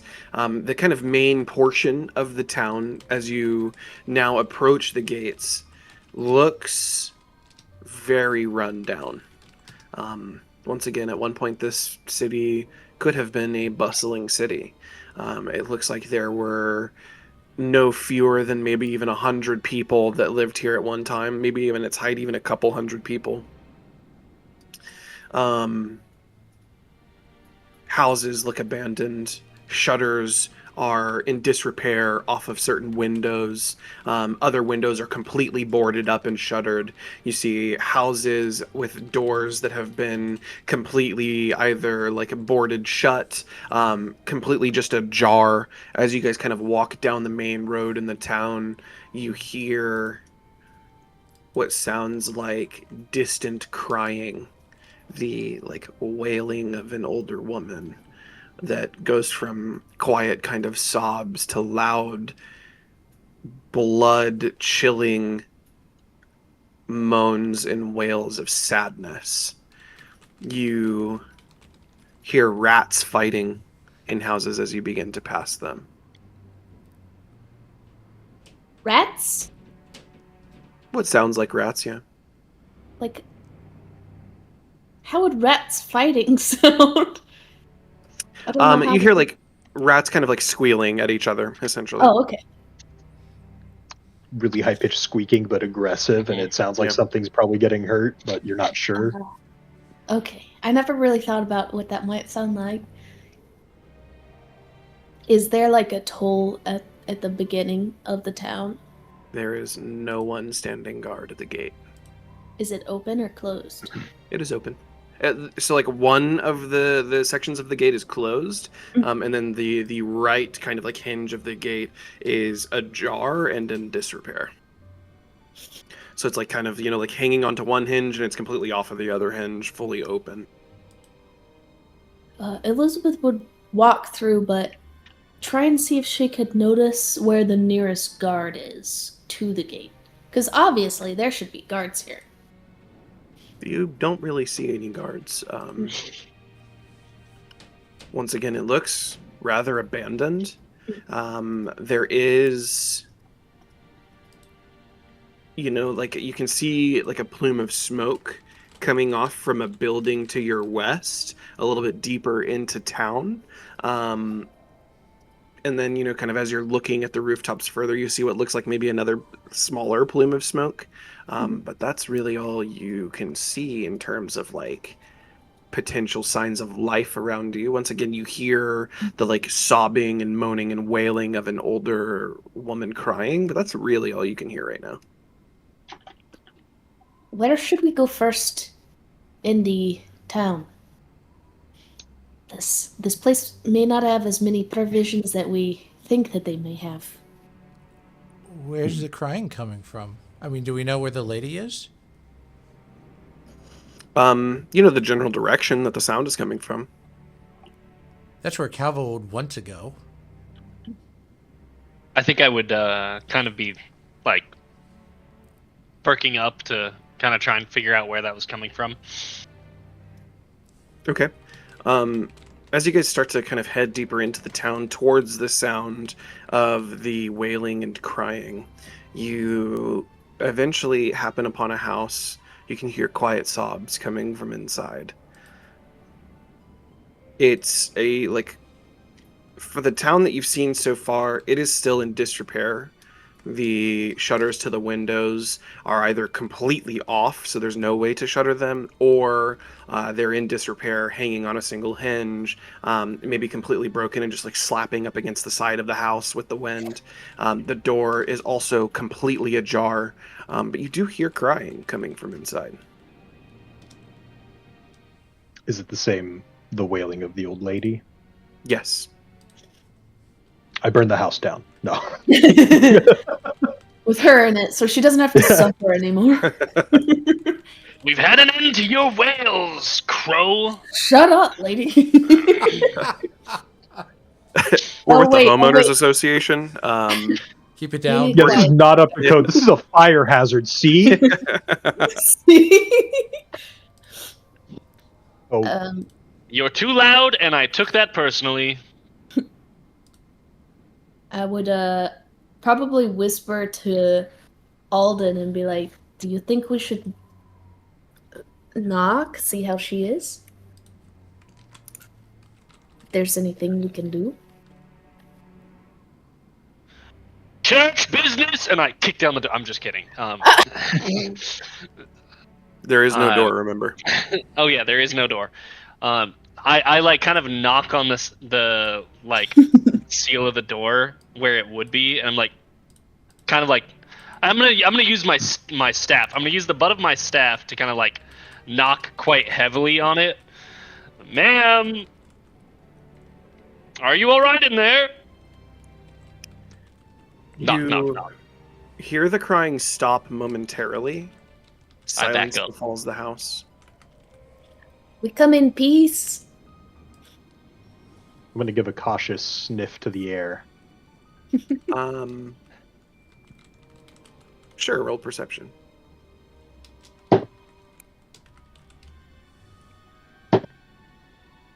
Natural 20. Okay. You smell death around you. A pretty strong odor of death and broken dreams. On a nat 20, I'll say that you also smell like grime.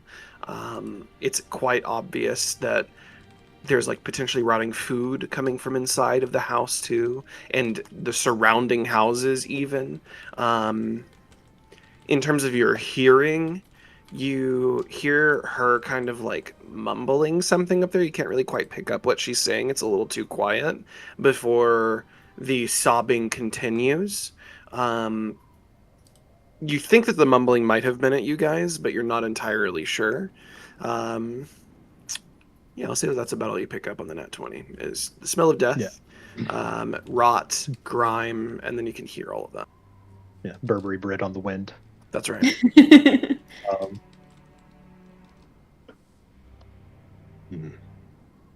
It's hard to get a good reading here. Death permeates much, but I mean, if it we smells think about foul. this, like if we take a moment to really think, we just arrived. This lady has been wailing for who knows how long, and nobody from the town is here. I'm just gonna. Azricus kind of looks up and down I'm the all street. for helping people. I am all for helping people. This just screams trap. This just, I don't know. You hear, as you guys are talking, you hear a like quiet kind of older voice up from one of the second story windows say, through like choking back sobs, "Please, you have to find her." And We're then here to sobbing help. continues. What's going on? Who needs finding? Why don't you come down here and have a conversation with us, ma'am? You hear her kind of say, "The voices aren't real. Nobody's here to help." Ma'am, look outside, ma'am. We are right below you. We have a man of the church if you would like to seek some counsel. No. Can I roll I heal insight? ails of the body, not of the mind. Yeah. Feel free. What are you rolling it for? I'm trying to see if it sounds like she's intentionally like speaking towards us with intent, or more of like madness, almost kind of just like a grief-induced madness in general or something. Like, does she believe we're actually here or not? Almost. Yeah. That is, I don't think I have any bonus. Yeah, so 14. On a 14, and with the perception of a 20 from earlier kind of residually carrying over, I'll say that you, in the tone of her voice, hear that she is honestly hurting.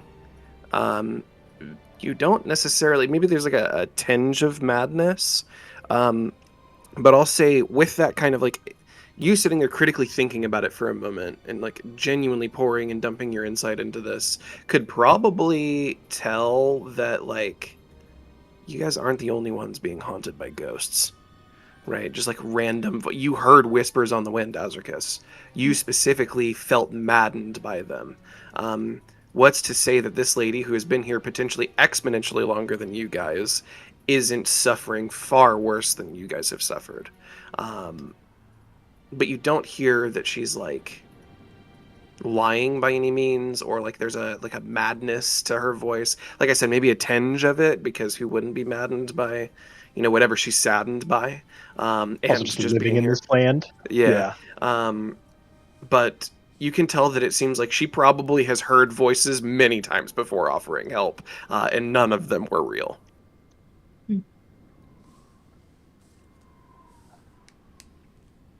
And like knocks on the house are probably also not like uncommon.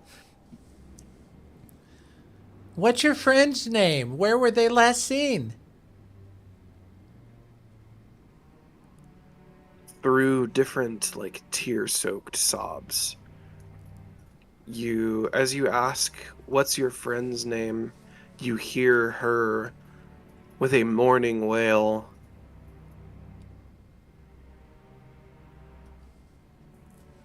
"It was my daughter, Kira."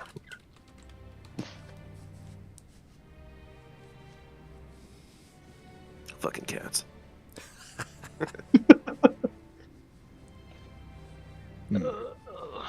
If we're trying to be careful about it, I summon my sword and I walk in. I start Okay. going No, upstairs. no, I'm bound by my oath. There could just be a poor old lady up here crying because somebody stole her kid. I cast We were light. stolen. What's to say that somebody else wasn't? That's true, In these lands, it's could be anything. I cast light on my hair and go up to talk to the old woman. That's insane. Okay. Azricus and Caelvo, do you stay down or do you go up? Well, I'll stay down because I'm just keeping an eye line of her, kind of keeping her. Can you describe what they look like and where they went? Okay. Azricus is going to linger in the doorway. I'm not stepping through the threshold. I'm like right at the threshold. Okay. Elizabeth, as you enter this place, the smell of death now pungently hits you. The whole town doesn't have like a great smell to it by any means, but the smell of death and like rot specifically now fill your nostrils as you walk through here. Same with you, Alden. Although, Alden, you're a bit more accustomed to the smell of death than Elizabeth might be, it also is quite pungent and very overpowering, especially the smell of rot and like rotting food. You guys walk up the stairs together. Elizabeth, your sword out, and Alden, your quarterstaff in hand. Each stair that you walk on creaks extremely loudly as you walk on it. There's absolutely no possible way to be stealthy in here unless you weigh like maybe a feather or something. As you approach, you can hear from the end of a hallway at the top of the stairs the quiet sobbing and mourning of an older woman. Madam, I don't want to startle you. We're coming to see if there's anything that we can do to help. As you say that, she continues sobbing. It seems like, thinks that you probably aren't real still. And as you approach, let me get a picture of what she looks like.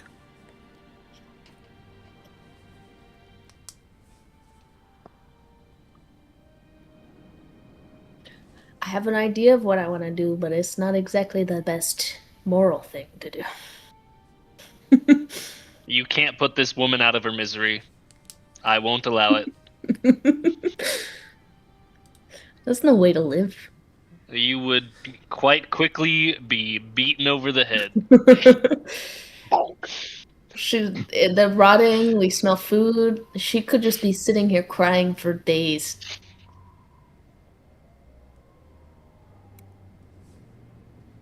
Look at her, she's pathetic. Baba She's just Yaga. sad. Yeah. Not too far off.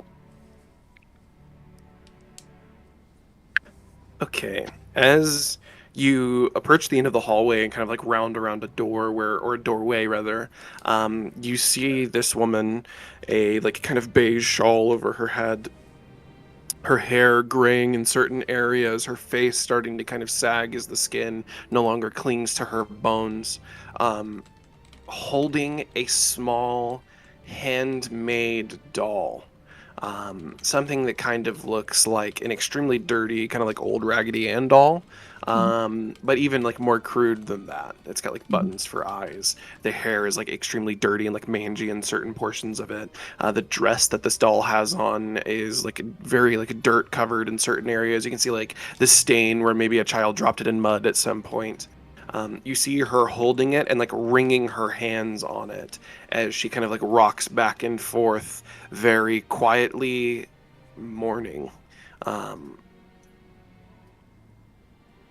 They took my daughter Kira. Ooh.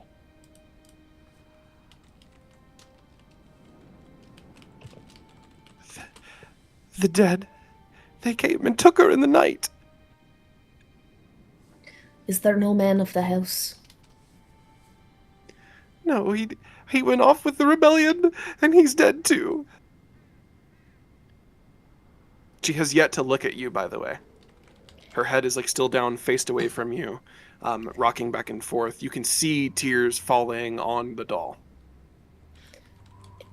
Is there any friends in town? Maybe we could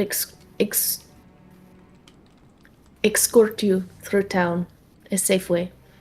You see her as she like rocks. She's like kind of shaking her head back and forth. All dead. What about the church? The lord of this town? She kind of like looks backwards to you, not meeting your eye by any means, not even her like self kind of gazing, but she's like now paying attention to you a bit more. There is no lord. There's only the devil. There's no church here.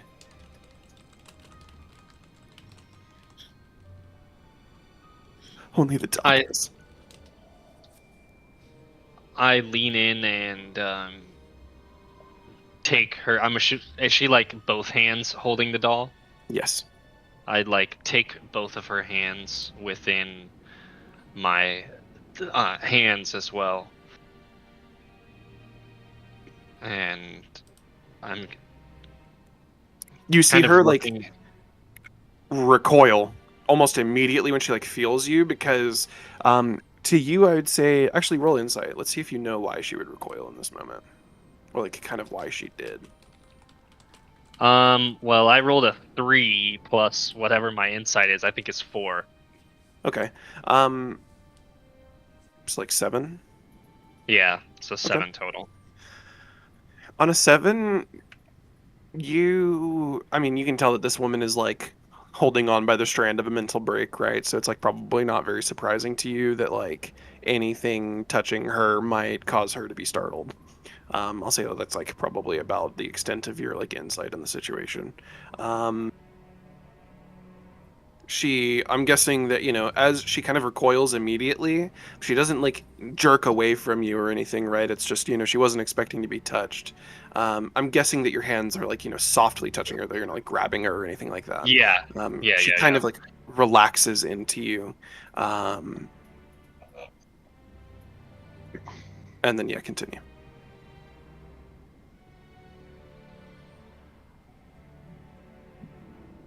Hold on, I had to get my character sheet up. Okay. Oh, my insight's a +6, but that's fine.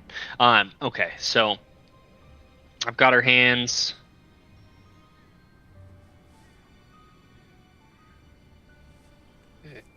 Do not be afraid of us. For I am a knight of the Morning Lord. I am a champion of the sun, warden of the very dawn that watches over these lands. For there is a devil here, but there is also a goodness. I understand that you are in pain and you suffer, but to wallow in this place, it does not do any of your family any good. Those who have died, those who may be missing, By staying here, you cannot find them. You say there is no church, but are you not one of its people? And do you not hide in this place? There hasn't been a church here for centuries. This town is cursed.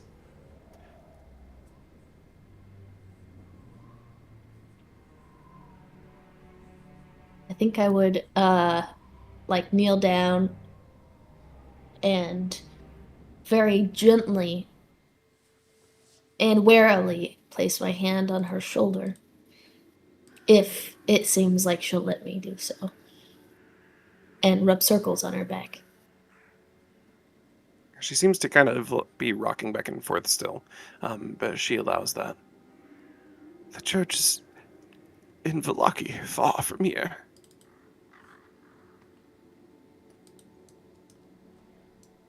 The undead, they took my daughter in the night as, I guess, punishment? Punishment for my husband rising up?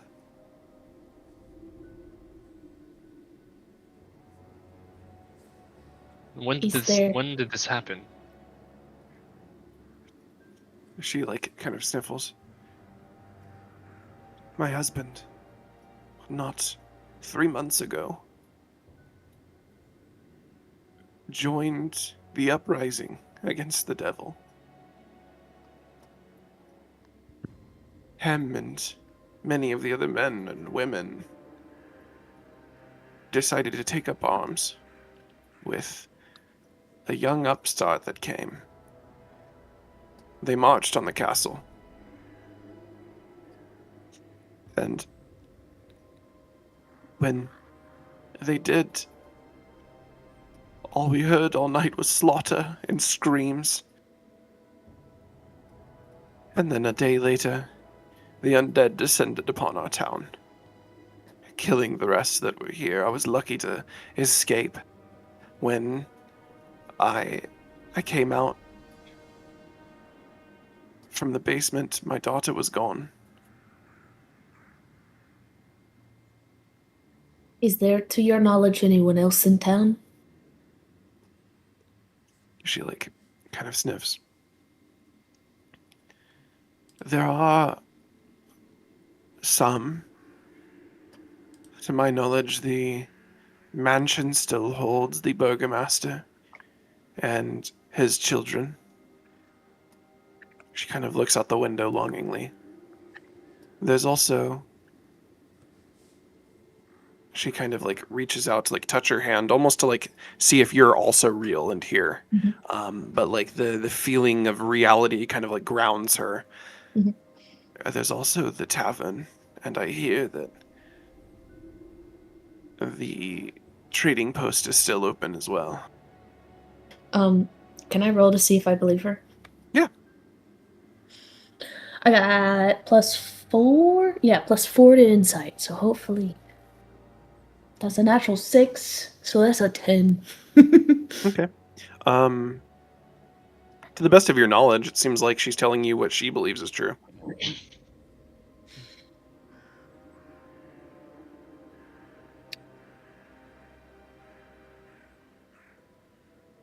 Perhaps.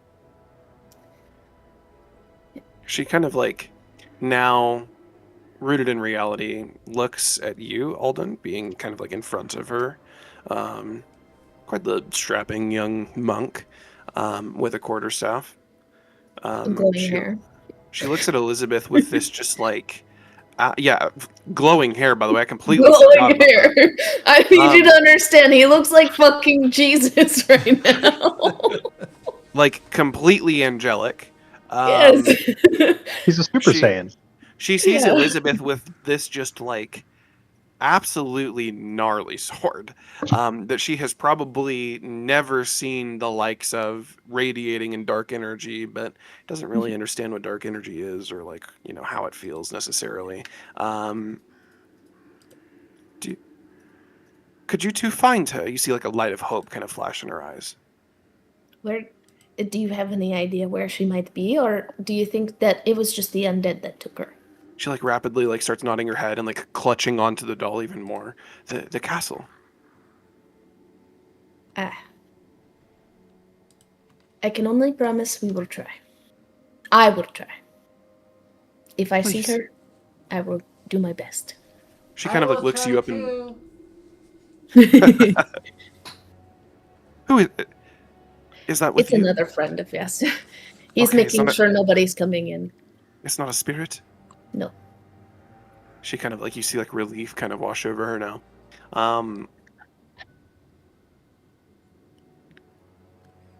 Do you really mean it? She kind of like looks you up and down, Elizabeth. You look like you come from money. Do you think maybe you could talk to the Count? All I can promise is I can do my best. I don't know what he will be amenable to. I've not met this count before. Please, But her I've name is dealt with Kira. nobles the best. Kira. And may I have your name, madam? Yes, my name is Mary.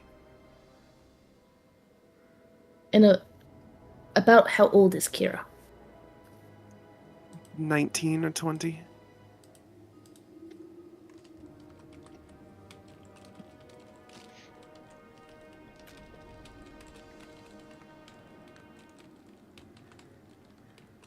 You see her kind of looking at you for a moment, still rocking kind of back and forth. And then her head kind of falls. She's looking at the doll now, running her hands through the doll's hair. And you hear her begin crying again. Once again, returning to that blood-chilling wail of an older woman who has lost her daughter. She looks up at you, Alden. Who are you? Why are you in my house?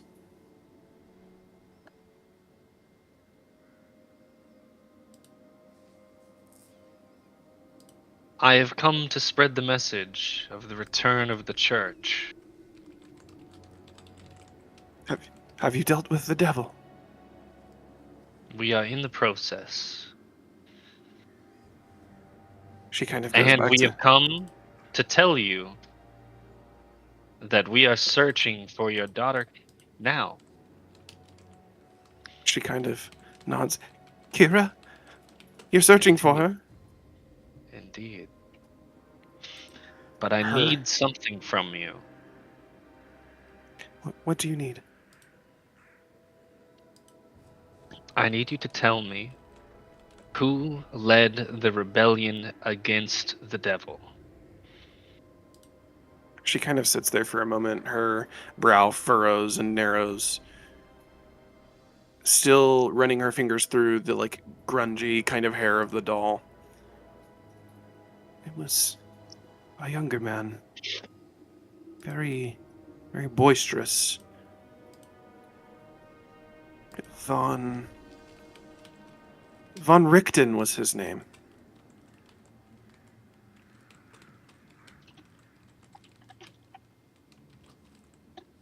Yes, he was a young, passionate fellow. Very performative. He convinced all of the village that it was in their better interests to rise up against the devil. You can't rise up against the devil. He always beats us back every single time, and we pay for it with our lives and our souls. She continues rocking back and forth, running her hand through the doll's hair. She feels you on her back, Elizabeth, and turns. Are you real? Yes. I am with this gentleman. Here to She help. looks back to Alden. Who are you? This is why I said we might just kill her. That's out of character, though. That's just me talking. You're like, she's like actively right there. Yeah, I think we should just kill her. You guys all smart to start smell smoke. I gesture to Elizabeth to go back down the stairs.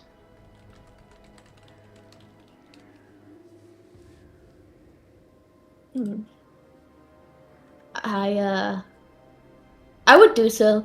On my way out, I would like to investigate or perceive if there's anything of the daughters left there besides the doll. Okay. Roll me investigation, and while you're investigating, Alden, how do you kind of wrap up with Mad Mary? I take and pull out a strand of my hair, place it on the doll that's in her hands, and then change the light from my hair to the doll and just walk down the stairs. I got an 8. Okay. As you change the light from the hair to the doll, using your hair and kind of place it on the doll, you see her eyes light up with hope for a moment. A moment of like clarity comes over her, and she clutches the doll tight to her chest. As you kind of walk down the stairs passing her, you notice tear stains on her face. A like mournful and sorrowful look as she brings the doll in as tight as she can, almost like searching for that warmth that a child brings, even a parent in dark times. And maybe a few seconds later, after you exit the room, you hear wailing and crying once again. Elizabeth, you are kind of searching through the house, and you're not really finding much. The rooms are very like empty, and there's like maybe like empty kind of open chest in a room here. You're kind of like quickly going through the house, maybe because you don't necessarily want to, like anger Mary anymore, or kind of like cause any issues. So as you're like quickly going through, you don't really notice much. Okay. And then I would just leave. Okay.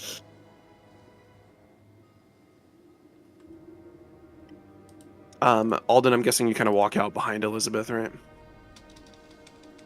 Okay. Yeah. As you guys step out, you hear the wailing and mourning of the older woman above you in the second story of the house. The town of Barovia at your whim.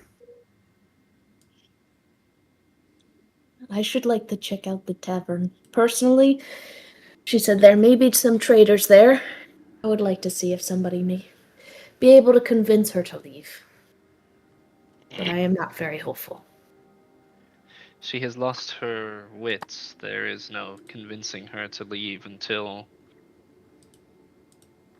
we can return hope to this place.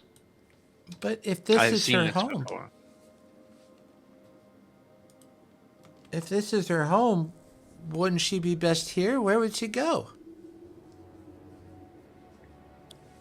Caelvo, this is not a home. This woman is beyond distraught. I cannot even be sure she's feeding herself at this point.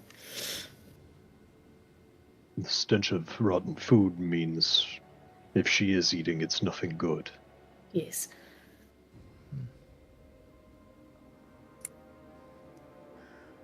Though I don't know if there's an alternative. We would need to I like see. the network here to make sure that she is sought for, so Yes.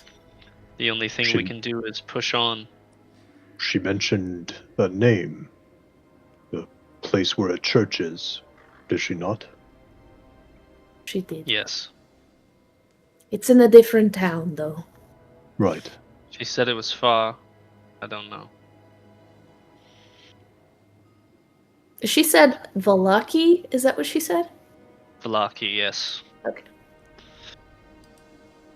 The thief said there was a church in this town, so I am a little disappointed. Surely there must be something, even if it's not a place of worship. A place where they go to lay their dead. It could be a hidden church. Perhaps. We do not One only the hide people know from the of. devil. If you look at this town, I mean, can you really blame them? The Cannot Lord is blame supposed- them. The Lord is supposed to make sure that the town thrives. You're supposed to look after your people. But didn't they die storming the castle? You don't storm a castle unless the Lord is really bad.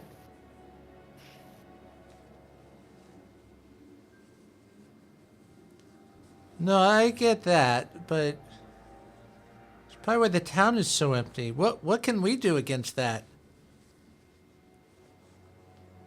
For now, plan. Exactly. We survived one encounter, and I'm sure it won't be the last. Caelvo will, as they're talking, he'll climb up the side of the building to where the window is, where the lady had spoken, and he'll leave a smoke deal there for her and kind of climb back down. Okay. Let me mark that A off. bird comes 2 seconds later. Hey! She looks out the windows, sees a frogman, and has a heart attack and dies. And dies. Yeah, that was it. That was the one thing that she didn't imagine happening, and the one thing that killed her. Okay. So you guys begin walking towards what you believe to be maybe the tavern, the largest plume of smoke in the city. As you're walking the road, kind of winding through the town, parts of it are dirt that you're walking on, like kind of a dirt path, and then parts of it are what appear to be cobblestone. There was a time, once again, when this town was potentially a bustling town, and doing quite well. You see kind of like portions of what are, like really well-built stairs in certain portions of it. You can see kind of the remains of what may have at one time been like an aqueduct system that are kind of running through the town. And as you're coming closer to the tavern, you pass by a rather large home. This home, with 7-foot tall wrought iron gates, looks extremely wealthy, or like it did at one point. There's like portions of it that are in disrepair, but ultimately it looks like a mansion, even compared to, kind of what you've seen Alden being a monk in a monastery. Some monasteries are like quite grand and others aren't. You've kind of seen both in betweens. This is a grand home. You see, as you're walking by it, you guys see the faces, of a young boy and girl staring out at you from within the home. You continue walking forward. Caelvo Coming wave up at least. Hi. As you wave at them, Caelvo, they disappear from sight within the window. Oh.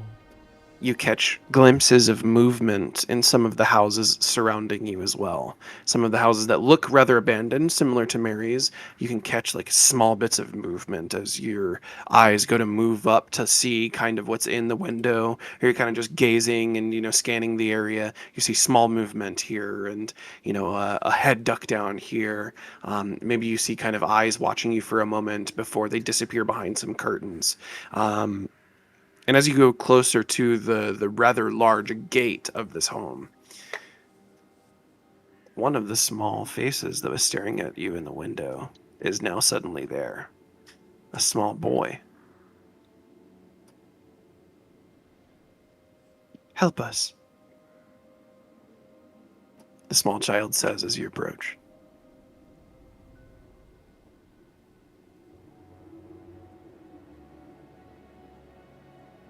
Yeah, what's up? I don't know what the others are doing. I never looked at the building, so to me this is just a boy in front of us.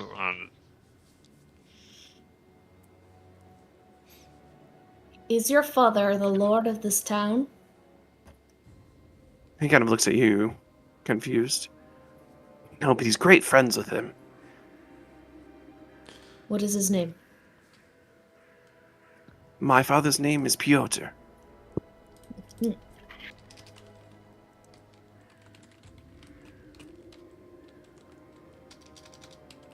What is it you need help with? Our parents, they left and they haven't come back, and we're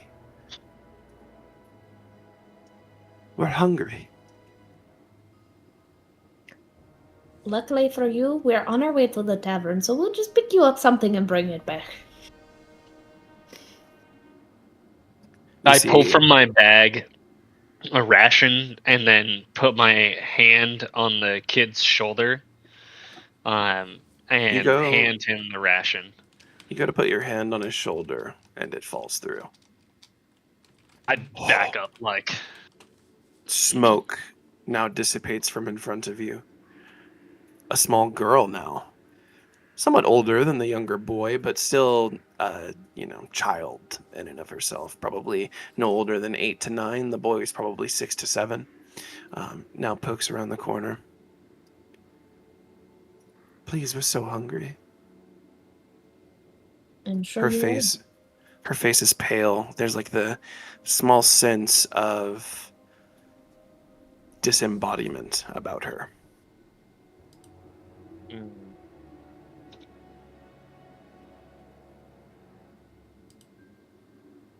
This is getting I'm gonna look at Azricus and just kind of like look at the kid and like, what's that?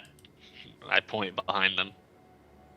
As soon as Alden stepped back, I also would have taken a step back. Seeing that kid just dissolved in a little bit of smoke kind of freaked me out too. What has happened to you, children? You see the boy once more step out from the gate. Our parents left us. We're hungry. We're so hungry and so cold. He kind of looks back towards the house. Both spirits now dissipate. The front door to the house has never looked more inviting to all 4 of you. The wrought iron gate now begins to swing open. Surely this is a sign of the Morning Lord that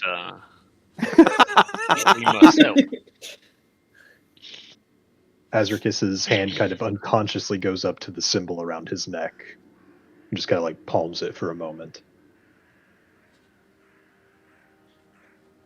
Elizabeth looks at her sword. Would I recognize the symbol? You probably would. You're pretty religious. You'd probably know most of the general Faeronian pantheon. It's the symbol of Ilmater. Oh, you know what? Fucking give me religion with advantage. If you roll a nat 1, maybe you just like never really cared, but... Well, I rolled a 12 plus my religion, which is 6, so 18. Yeah, the Morning Lord and Ilmater are like pretty closely aligned in terms of the pantheon of gods as well, I believe. And so you're like, you even have friends that are like monks of Ilmater that you've like met on your journeys, and yeah, you're very, very well acquainted with that god.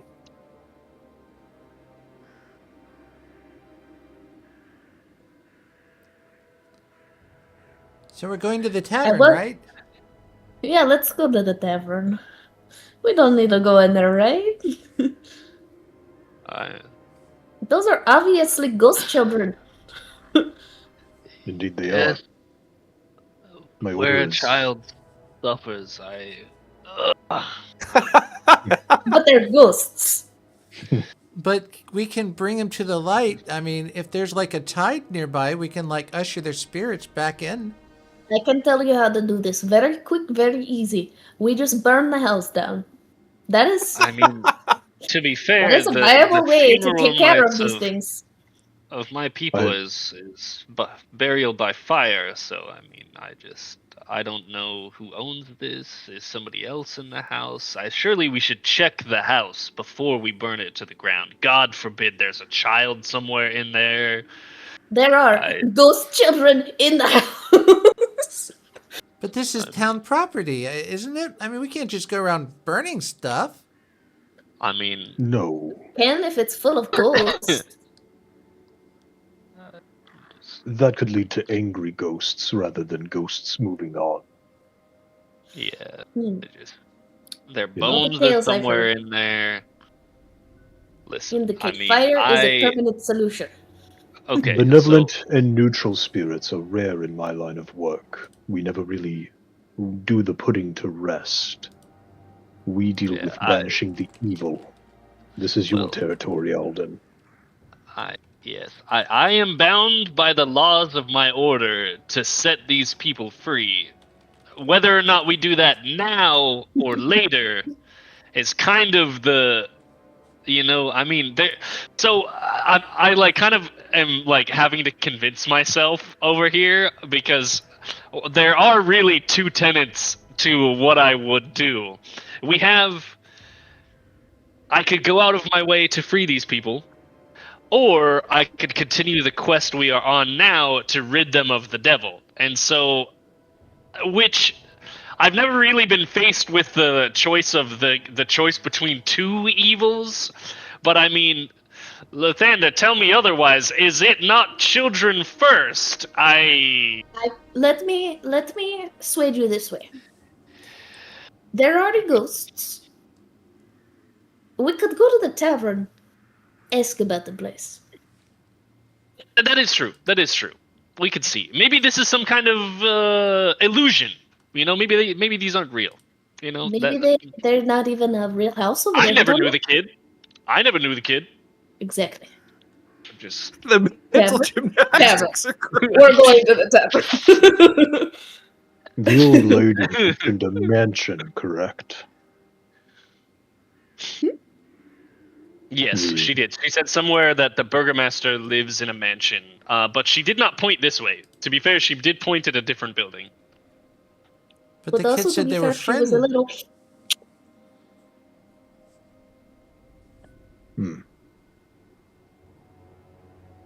Say again, Kid Caelvo. did- But the kid said their dad was friends of the town burgomaster, not that it was the burgomaster. Or did I misunderstand that? They said Yes. their father was the friend father's of friend. the Lord That is Strahd, Oh.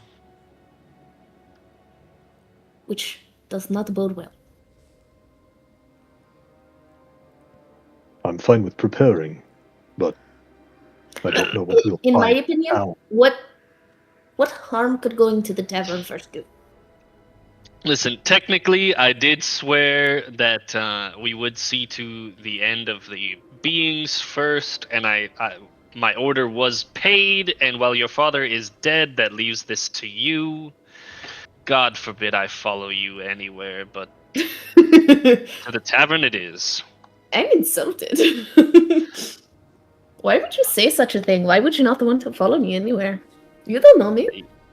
2 seconds into combat and you killed a man. That was an accident, to be completely fair. I didn't even know I could kill a man. I've Azricus, never like, killed kinda a man takes a on step back. accident. Azricus is like, yeah, it was her. She killed him. Listen, from him I expect it. Okay, he cut himself, and then the sword was on fire. I'm just gonna say. Azricus is still holding a flaming sword, by the way. He is not sheathed. Yeah, It's still on fire. I mean, we are here. If you really want to see them, if there's bodies, we can do a quick peek. I mean, What harm could a quick peek do? I think I'm with Caelvo on this actually. Equally, I though, think I am. what harm could going to the tavern and asking about the lore of the house first? What harm We could could get that do? ambushed at the tavern and die, and then our quest ends there. Or it could That's end true. here. Ambushed at the tavern? ambush at the Have you tavern. seen this land? That is true. I did hit the man with a stick. All bets are off. He's already assaulted the Lord of the Town. Just listen.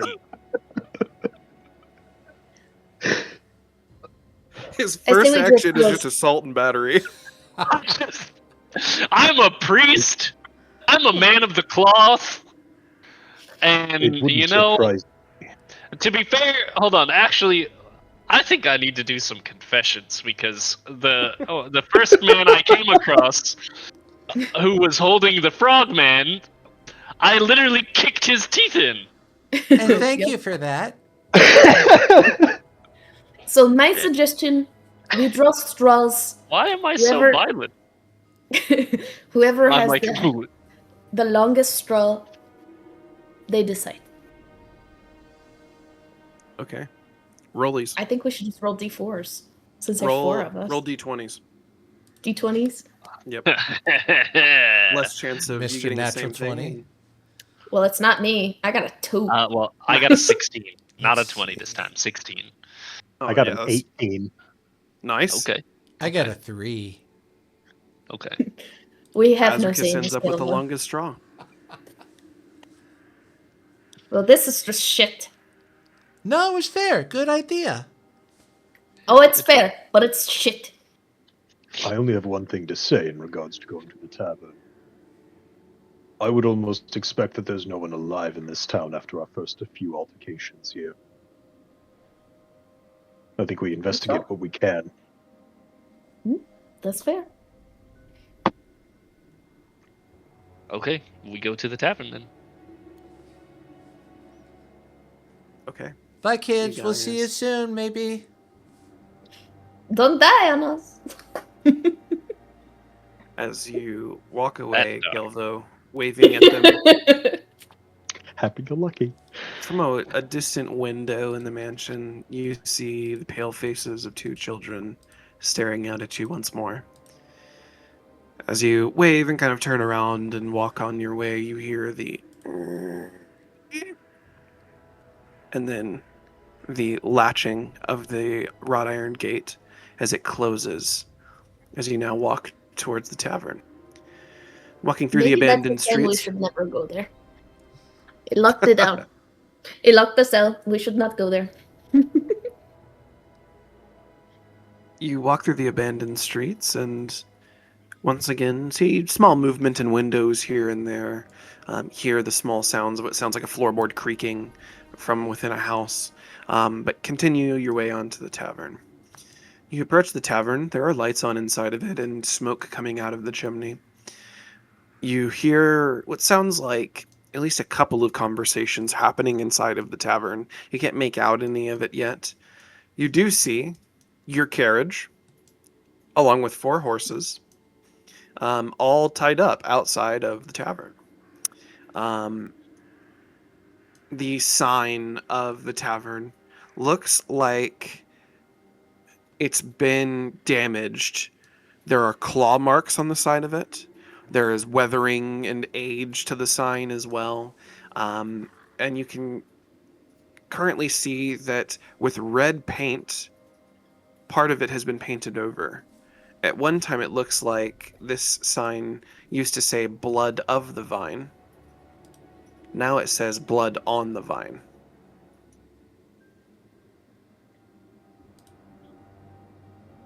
That's a weird correction.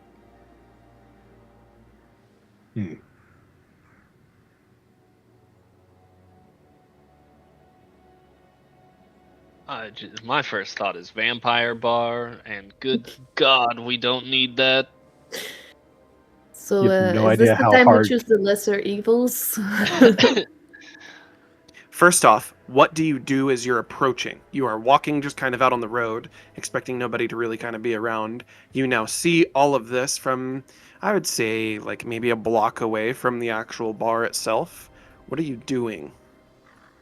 I mean, if we saw the carriage and the horses that were just a few hours ago our carriage and horses, I would probably be tucking to the shadows to get a better understanding of the situation, because I'm assuming whoever took those back from us is a worker of the man I hit with the staff. Okay. See, the chaos within me wants to cut the horses free and light the carriage on fire, go into the tavern and be like, your carriage is on fire out there. I might second this. If we're voting, So rob all of me you, once. I'm not bringing that up in character. I'm just saying out of character. The chaos in me immediately wanted to do that. I had to resist the urge to do that. all of you tuck into the shadows behind the building. With Alden, I'm guessing you're kind of at the front. Azricus, Elizabeth, and Caelvo, you fall in behind him. Alden kind of like gesturing you guys to get behind him. Alden, you're kind of like peeking out around a corner now, looking at the tavern and relaying information to the group. I'll take a different Just to double building check, I'm gonna shadow look at. because I have a sword that's on fire and I don't want to give True. anybody else away. Okay. All of you also roll stealth. While we're doing this, I'm going to look at the. Oh, that's terrible. That is a terrible roll. 8. I got an 8 too. A 7. I'm going to look at the group and just kind of point at the carriage and the horses and be like, that's our horse and carriage, is it not? No, it's not. We took 21. it from the other guys, and so somebody reclaimed it. It's just a tavern, guys. What's wrong? Just let's go in. Why are you Caelvo, in saying this, are you like jumping into the shadows, or are you just staying kind of in the middle of the road? He's kind of in the middle of the road, but he's kind of trying to whisper. It's like, what are you guys doing? Just go in. It's a tavern. I We rolled a don't 21 want them with to be angry at disadvantage. 21 with, you said disadvantage? Yeah. Wow, okay. I rolled an 18 and a 19. Literally, the guy with a flaming sword is hiding better than everyone. I put it under my cloak! Fuck! I have a street lamp. You forgot one strand of hair and it's still glowing and it's highlighting all 3 of us.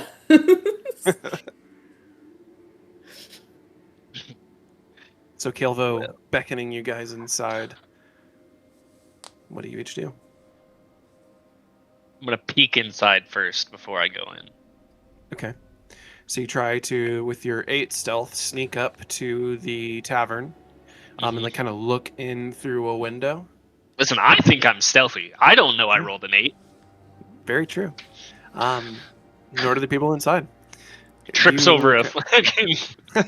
If you rolled a nat 1, 100% you trip over something walking up there. You step on a cat. You like kind of peek in and you see like movement in front of a fire, right? Like shadows quickly crossing across light. You can hear now pretty clearly a couple of different conversations happening. It's all kind of mumbled over the top of each other, but you make like small words out. And you see what appears to be like 6 or 7 people inside. None of them seem to have noticed you or are acting like they've noticed you yet.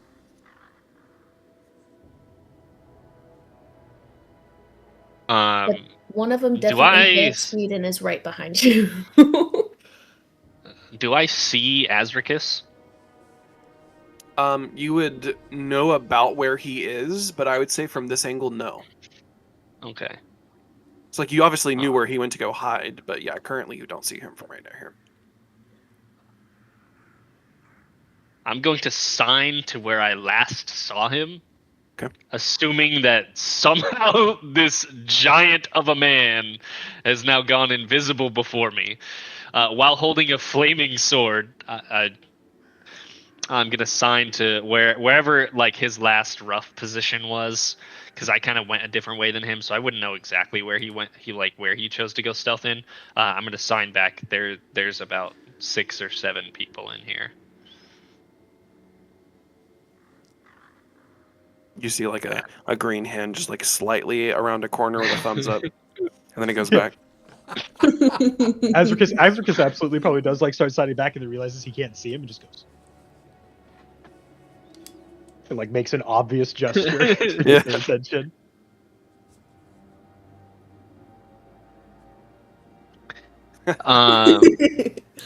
Now I'm just kind of standing here at the entrance to this tavern, kind of looking like a creep. So I think I'm just gonna go inside. Okay. You walk up, open the door, and we'll find out what's inside the tavern next time. Like those guys. Like those guys and subscribe to those guys. Hit the bell.